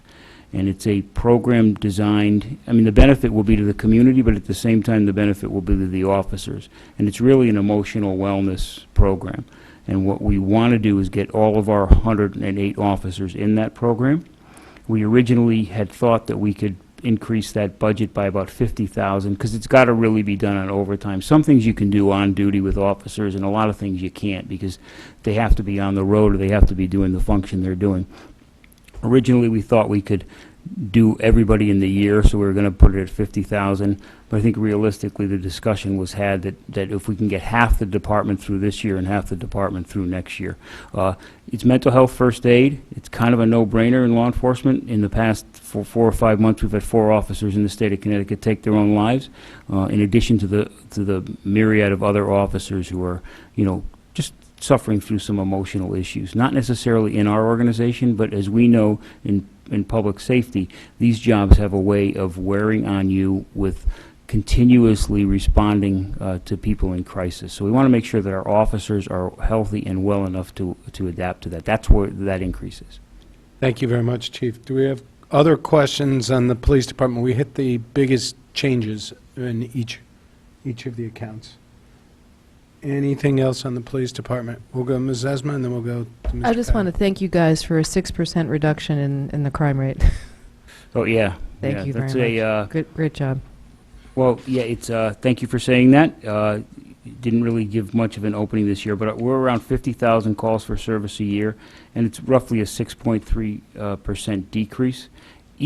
Keeping in mind, however, we did certainly see an increase, or maybe not an increase, but certainly the car thefts and the break-ins to cars is a big deal, and they kind of operate in packs of time. So people in neighborhoods one night can wake up and 10 neighbors have their cars broken into. So while we celebrate a reduction in crime, we really do understand that any crime that occurs is really bothersome to people. So while 6.3% is good, we know that we can certainly always do better. Thank you. What is the reason you think, Chief, I don't know if you've done an analysis on what the increase in the car thefts and break-ins are? Sure. I mean, is it gang-related? Is it, you know, it just seems like there's a fair amount. It's the only area that you even hear about, but there just seems to be a lot of small little break-ins where somebody goes down a street, tries cars that are open, opens the door, rummages through, grabs whatever they can get in 30 seconds, and moves down to the next house. So, and we're not alone in that problem. Yeah. And if we look at Sure. Fairfield County as a whole, that is definitely a problem. But if you go beyond Fairfield County into Milford or New Haven County, or even up into Hartford and farther into Danbury, well, Danbury is part of Fairfield County, it certainly is a problem around the state. And I think there's a couple problems. Number one is we are sometimes our own worst enemies, in that we take advantage of all the technology in our cars and sometimes forget to lock our cars. So one thing is we make it easy for people to break into cars. That's the first thing. Second to that, and I'll let Chris add in anything, but second to that, I think what we're seeing trending is crime is being occurred at a younger age. And a lot of the car break-ins and a lot of the cars that are stolen are being committed by individuals who are 13 to 20 years old. And those individuals are taking advantage and exploiting a couple things. Number one, they're not being punished for it, so they're not going to jail. And over a period of time, the laws have changed in the state so that the way in which we treat juveniles has changed. So individuals can be arrested one night in a stolen car and be out the next night and take another stolen car. And it has happened. There's individuals in the state of Connecticut who have been shot, juveniles who have been shot by individuals who have watched their car being stolen, and then the next day they're out stealing more cars. So we're seeing the trend of juveniles who are not being held accountable for their actions, and that kind of starts to spread. That's, I think, one of the biggest issues is that we're seeing a large juvenile contingent coming from all over, not only to Fairfield, that are really exploiting some of these issues. And it's really continuing to be a major problem that, you know, we're looking for ways as chiefs and police to kind of address it. Did the laws change? The laws What? did change, yeah. How did that happen? Like what? Well, it's just legislation to kind of raise the age. So as police officers, we have to treat everybody fairly. But if you are younger, in other words, under 16 it used to be, we have to do certain other things in the way in which we treat you, because you're a kid. So we interview you differently, your parents have to be there. So over the last few years, that age has raised to 17. So now 17 and younger, we have to treat you differently, with the philosophy being, I guess, that you're still young, so you have to, you know, you can't really be held accountable. We have to kind of do all we can. And what we're seeing is that age continues to trend upward. And there's a push now to push that to 21? 21. So there's legislation going to push that to the age of 21, where juveniles, if you're a juvenile, we don't put you in Who's jail. pushing that? You know, I think some people in the legislature are pushing that trend towards that. And again, go ahead. In addition, judicial, in the old days, you catch a juvenile doing a serious juvenile offense, you take them to a facility. Well, we no longer have a facility in Bridgeport. Well, we have a newer facility, but now you have to get a judge to sign off on it. It has to be a serious violent crime, and there's a great reluctance for judicial to sign off on incarcerating juveniles. It's just the trend of the state right now. Until their cars start getting stolen, right? Well, until our insurance rates all go up, right? Right. To cover, Well, you know, to I cover mean, the damage. it certainly is cyclical, but I can tell you, when I first came on the department, there was a big auto theft problem, and the way in which we attacked that auto theft problem was have a regional auto theft task force. And that auto theft task force, coordinated by law enforcement, by prosecutors, and by judges, that the problems were addressed, and if people were caught in stolen cars, they were held accountable and they went to jail for it. And when you go to jail for something, that means, number one, you're hopefully getting rehabilitated, and at the same time, you're not out there able to commit another crime. So crime rate ultimately would go down if you're in jail not able to commit Plus your that. friends take notice.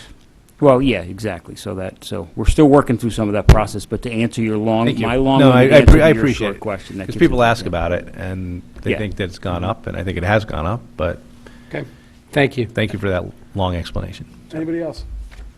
Oh. Mr. Kiley? Sure. And I had the same question for our fire chiefs, and I forgot to ask it, so maybe we could just follow up. But to you, can you just give us a quick update on where you are with staffing and training and where your complement is today on officers? Sure. So currently, we are staffed for, I'll just go for sworn, first of all. Currently, we're staffed for 108 officers. We have 4 raw vacancies. That means that nobody exists in the system. We have 3 officers in the academy now, but they are not really ready for officer work until they're out of the academy, and then 12 months of field training. So really, when we hire an officer, you got to look at them not really being an officer for 8 or 9 months, because by the time they get through the training. So we are down 4 officers right now and 3 in the academy and training. So that would put us at 101? 101 101 net? 101 net that we have out on the road. Okay. Thank you, sir. Sure. Okay, anybody else? Follow up on that, but they are scheduled to be hired a few, in the next training sessions, correct? Yeah, so we're not keeping those 4 extra officers vacant on purpose. The difficulty is that we have to get academy classes. We have an active list, but we have to have academy classes to fill them. So we're actively continuing to try and get academy classes. We tried to get some academy classes for April, this most recent class, and we're denied. So we've got to look for the next available class. So Thank you. they're not on hold. Correct. Right, they're not on hold. Questions, comments? Anybody else? Seeing none, we're done with the police. Well, I'll go to the public. Does anybody have anything to say, commissioners? How did I know? Barrett, 122 Wilton Road, Fairfield, Connecticut. Please Public. speak into the mic, Susan. And I commend all of you. This is longer than usual. I did 18 years on this board, but you got to ask the questions to understand. And one thing I have to say, I have to commend our department. I support our department. We also have a canine division, second to none.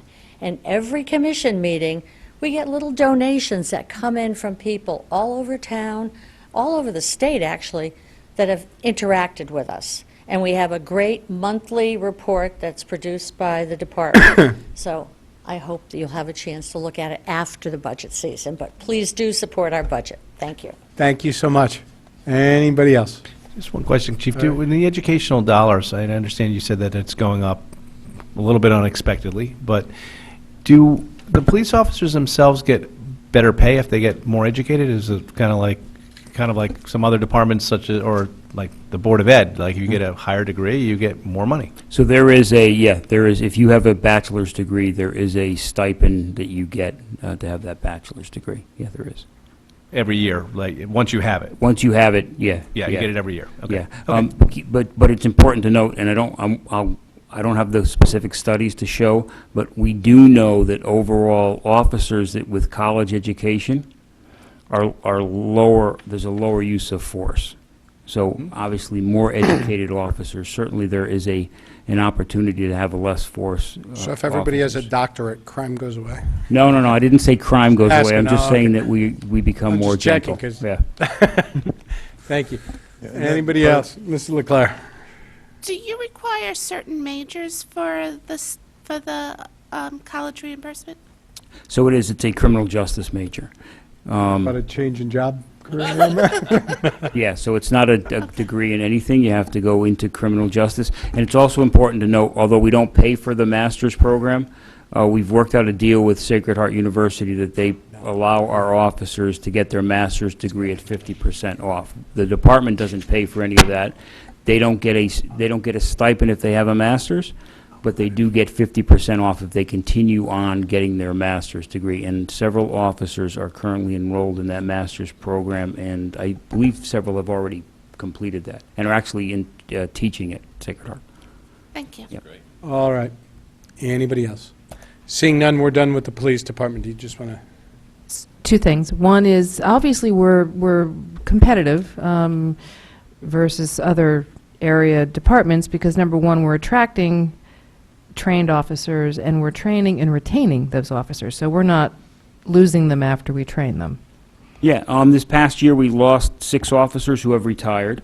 So this past year we hired 6 officers. Of those 6 officers, 3 were already certified, meaning they came from other organizations and other departments already trained, which is a savings. I mean, number one, it's a savings with going through the training, but in addition to that, we get them on the road quicker. While an officer is 8 months in the academy and training, these officers can get on the road quicker and hopefully have greater impact, so we're not filling those spots at times with overtime. In addition to that, I believe since 2013, we've hired 23 officers. We've had 23 new officers since 2013. Of those 23, 12 have been certified elsewhere.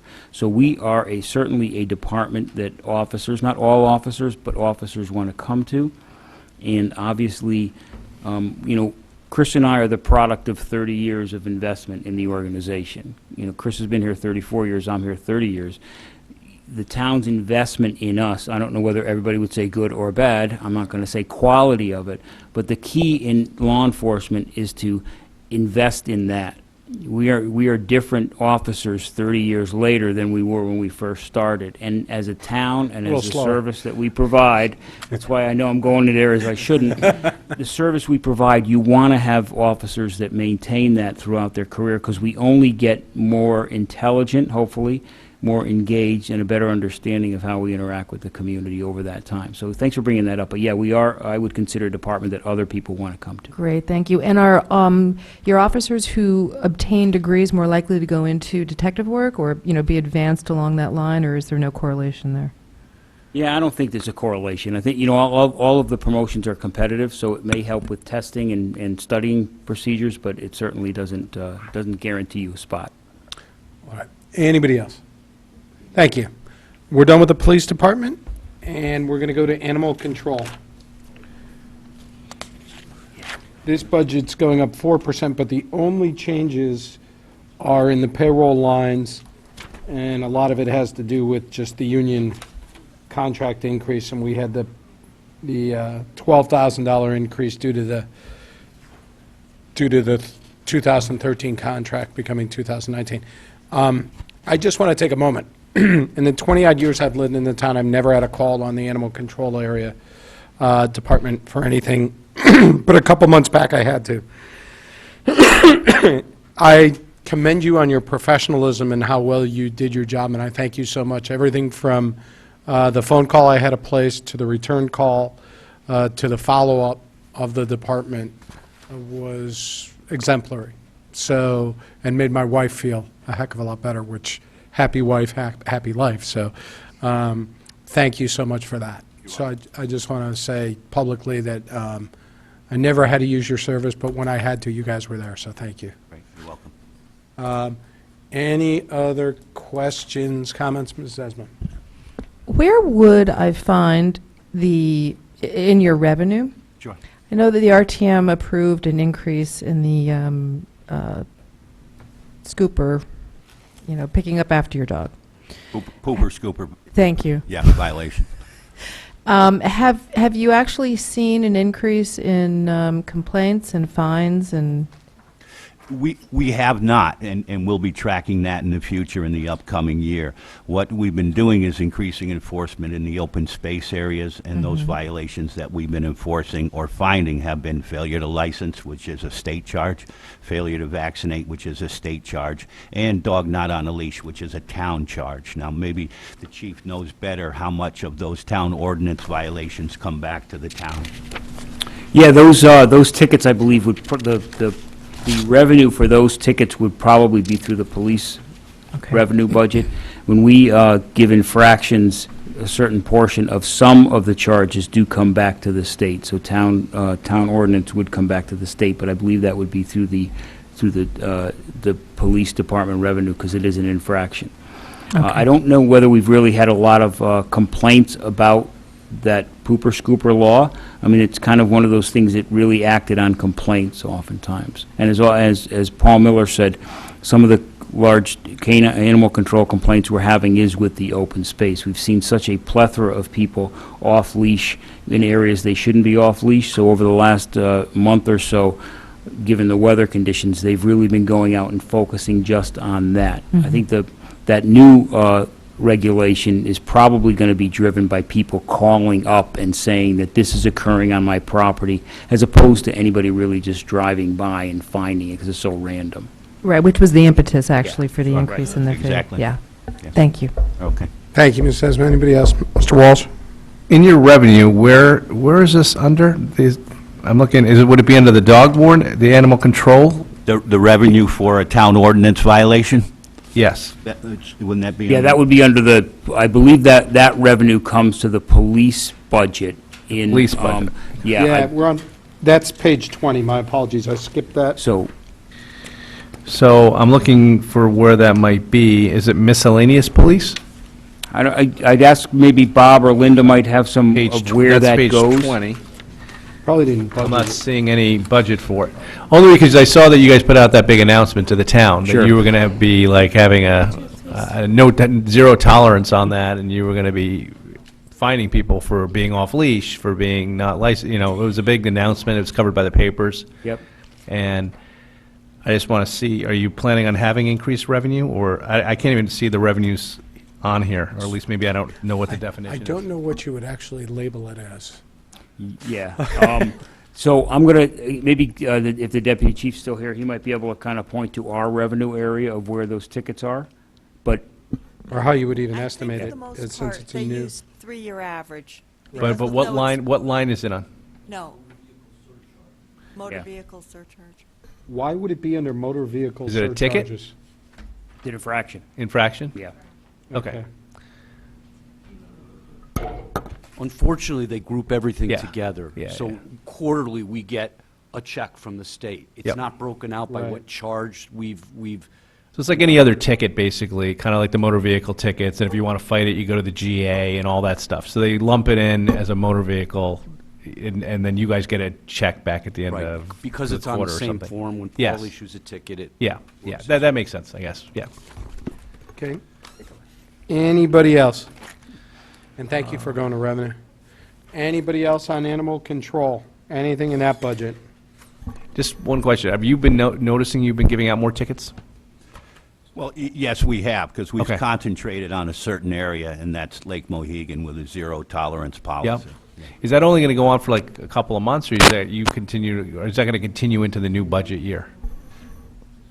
Yeah, I think it's, enforcement, this is a very small unit, Yeah. and while they focus on enforcement there, they try to, they're busy doing other things, so whether it's stray dogs or whether they're trying to deal with other animal Yeah. issues. So when they can go out and do enforcement, they do. I think that, I think we're going to see it continue, whether or not it continues to that level or not. I mean, right now, they're focusing on Lake Mohegan, really is one of the big ones, and I think Brett Woods. I think the hope would be that people understand and start to comply, and then People get the message. each season, they'll head down to the beach area. But obviously, we'd like to see a consistent following of the laws rather than giving out the infractions, but this has kind of been a push because people aren't following it. All right. Any other questions on animal control?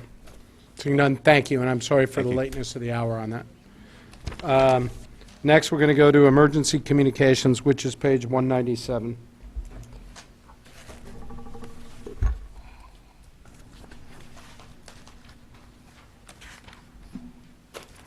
Page 197. Welcome, gentlemen. Thank you. Good evening, still. Good evening. So we're up by 6.48%. So just as an overview for you, Captain Smith oversees the Emergency Communication Center, and it's the 911 center in the basement, handles all 911 calls, but, kind of as a joint between fire and police and dispatch and other issues. And if you notice, the biggest driver this year, we try to keep it as flat as we can. In October, the ECC union contract was settled, which covered I believe, 4-year period with 2% every year. 5 years? 5-year period. So that's where the major driver and the increases is covering the 5 years accumulated raises that the dispatchers got. Yeah, it's a substantial increase just because of the numbers of people involved. Is the overtime earnings up for the same reason, because they're at a higher rate? Same Yes. number of hours, but At a higher rate? For most of those overtime replacements, I looked at the actuals over the last 3 years and then compounded the 2% over the 5 years of the contract to come up with a realistic number for the different lines. But that's all driven by the contract settlement. Smarmy, did you have something? Thanks. There's been talk about regionalizing this or combining with other towns, and there's also been talk about moving where you are. I think Sacred Heart has been mentioned as a location. Is any of that or any of those opportunities, does this budget take any of that into account? No, not at this time. The move of the center will be something that we're going to put together a budget for as we move through the work process to make this happen, and that'll probably come before you as a separate line. Annual savings that we would anticipate down the road, the build out to the center, realistically, we're looking at 18 months to get operational as long as everything moves smoothly. So I wouldn't expect, nothing's going to impact this coming fiscal year. Probably after that is when we would see any changes that would apply to this budget. Anybody else? Mr. Becker? So I'm looking at the communications line going up a fair amount. I see all the breakout in the text detail. Is there any sort of rhyme or reason as to why it's going up for the year? Well, we have some increases. I know the line that does the Zetron for the fire departments went up a little bit. You'll notice that's the fire station alerting. That's a monthly fee we pay to the phone company for the lines. We've increased what we call a Zello, but it's a way that we can broadcast radio that officers and some of the management can get it over phones.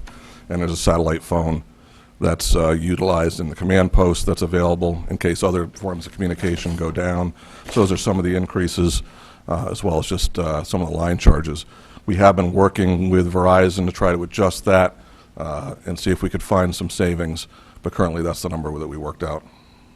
So you have a number of different vendors in here still, right? I mean, you've got Yes, there's Verizon is for cell phone coverage and modem coverage with the cars. Frontier is our phone lines, our landline. We cover the landline for both police and fire.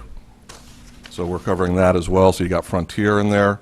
And then the Zello chat phone is the NI Communications or something. Okay, but in each space, you've kind of paired out, other than I see is it Nextel, which I don't even know they had them anymore. But outside of that, within each area, you're down to one vendor for the most part. It just seemed like Yes. a lot of vendors, even OS I guess AT&T. Yeah, the Nextel we had, the typo. Detective Bureau had the push-to-talk that Nextel had, so that they could communicate in groups. So that's where that came Yep. from. And when you say AT&T Fire, that's really Frontier. at That's this point, Frontier. right? Okay, Yes. I saw that, and I was like, because I know a while ago, we used to have, it was like Sprint and AT&T. Correct. Okay. Yep. Any other questions? Anybody? Mr. Walsh? About the equipment, the 4 mobile radios, you say that that's part of a planned replacement program? So the mobile radios. Did we under buy some capital, last year? Did we buy some last year as well? They're pending this year, and that's a fire department request, so any specifics, if they're still here, they can answer. We haven't purchased them this year, we plan on it. And then it is a part of, I know fire department does have a regular replacement plan for their portable radios based on wear and tear that they experience with them. So they were supposed to buy 4 in the current budget year we're in right now? Is that correct? Correct, they are budgeted Okay. for this year as And then well. 4 for next year? Yes. And how many are we trying to get up to? I would ask.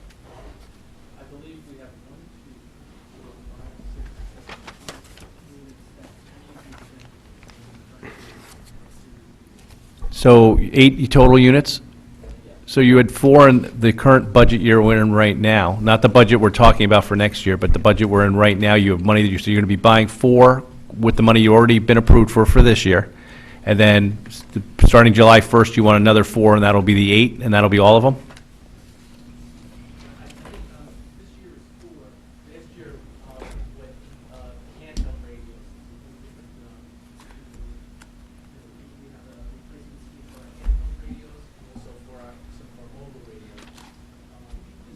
Yeah, can you? Sorry, Karen. That's all right.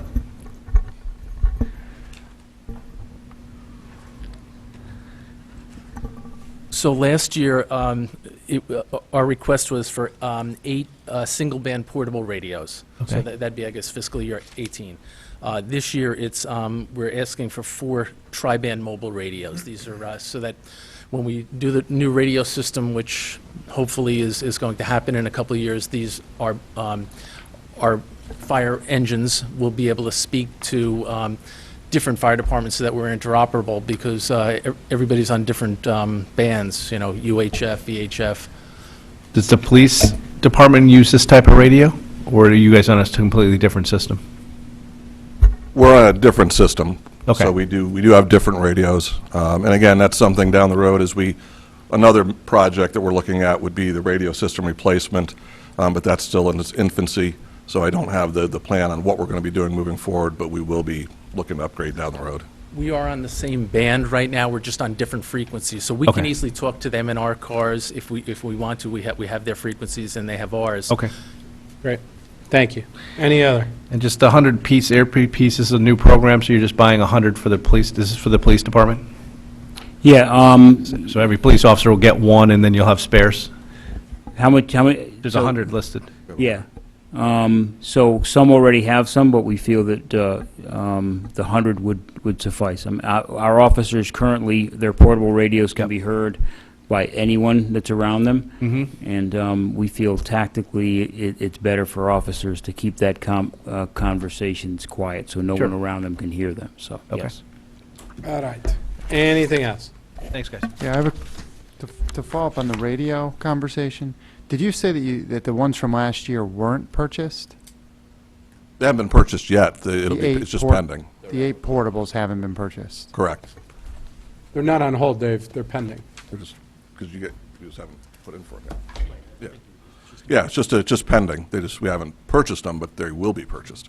Okay, in the book they're listed as dual band. You mentioned single. Are they dual or are they single? And are these are listed as tri-band. Are they tri-band for sure? Because you look like you're buying 2 different types, one in last year's type, one in this year's type. I just want to understand. In our portable radios, it's just a single band because we're just speaking to our own people on the fire ground. We never really... And then multiple with the other ones. Multiple, Okay. yes. yes, Thank so you. that when Thank we go you. on mutual aid to Bridgeport. That's all. Any others? All right. Thank you, gentlemen. We most appreciate it. welcome. Now, tonight was a very late night. Obviously, it got goofed up because DPW had to be pushed to this night. So obviously, that was not the original plan. Tomorrow night, a couple of announcements. Number one, I'm being called out of town for work, so I'm leaving at 6 a.m. for Los Angeles tomorrow, so I will not be here tomorrow evening. Mr. Brown will run the meeting. Next week, I don't see a need for any of our meetings. We've plowed through everything, and tomorrow night we'll get through the rest. That'll leave us after tomorrow evening with March 24th, the Saturday meeting at 9:30 a.m. The press release will go out on that, as it does every year. It'll go out tomorrow from Jen Carpenter, and we thank her for that. The Board of Selectmen will have their session, and they will vote on the 27th, and we can get back together on March 29th. Now, for that meeting, we'll have some follow-up items. Depending on what the Board of Selectmen does, we may even vote that night. And if not, we'll call for a vote on our regularly scheduled April meeting, which is April the 3rd. As a programming note, that's going to be a busy night, because not only are we going to potentially have this vote, we will also have a review with the Board of Ed consultants on enrollment, and we will have the votes on the 2 potential school projects for Mill Hill and for Sherman, or at least the seed money for those 2 projects. That's all for those nights. So stay tuned. We'll be giving you information as we go forward. As I mentioned at the last meeting, the thought was that it was better to have that discussion on enrollments to better inform the decision we're going to have to make on the schools, because certainly enrollment projections play into that decision. You'll also notice that Mr. Mayor has forwarded a bunch of information and follow-up items related to these discussions. Please review those items at your pleasure and come back with any additional questions or comments on those items. Anything else? Yeah, Mr. Chairman, what night are we hearing from DPW based on their schedule and going into executive We'll- session with them? We'll do that on the 29th. The 29th? Yep. And if we, after the Board of Selectmen votes, if we want to hear from other departments after that, do We we have to just can- send you a notification on that? Correct. Okay. Anything else? We'll also hear from Solid Waste and Recycling on 29th. For what? We asked them to come back with the projection for the recycling Oh, yeah. costs. Yeah, that's easy. Yeah, thank you very much. Anything else by anyone? Seeing none. Oh, go ahead, Ms. Leclerc. Any chance the discussion on the enrollments could be moved up a little? I don't want to do it during our budget hearings. Not on the 29th? No, I don't. Let's see what we're going to do on the 29th, and perhaps, well, Well, 'cause actually, they have to be here. So they're scheduled to be here on April 3rd, the consultants. I just, We have to vote on that issue at the April meeting? We don't have to do anything. I mean, Is there time? yes, there are time constraints, okay, but those are not time constraints of our making. And as is our board's pleasure, we're not going to rush a decision if we don't feel we have the right information. By the way, they did do, Mrs. Leclerc, they did do a presentation to the Board of Education. So if you feel that you want to get additional information before the meeting, we can watch their detailed presentation to the Board of Education. That was several weeks ago. We'd have to get which night that was so that you could view the appropriate video, but Right. they have it. I just thought it might be relevant to the budget also. No, I don't think much changes for the budget. It's moving forward. Yeah. Anything else? Seeing none. Do I have a motion to adjourn? Mr. Matola, second by Mrs. Esma. All in favor? Opposed? Exemptions? Good night, everybody.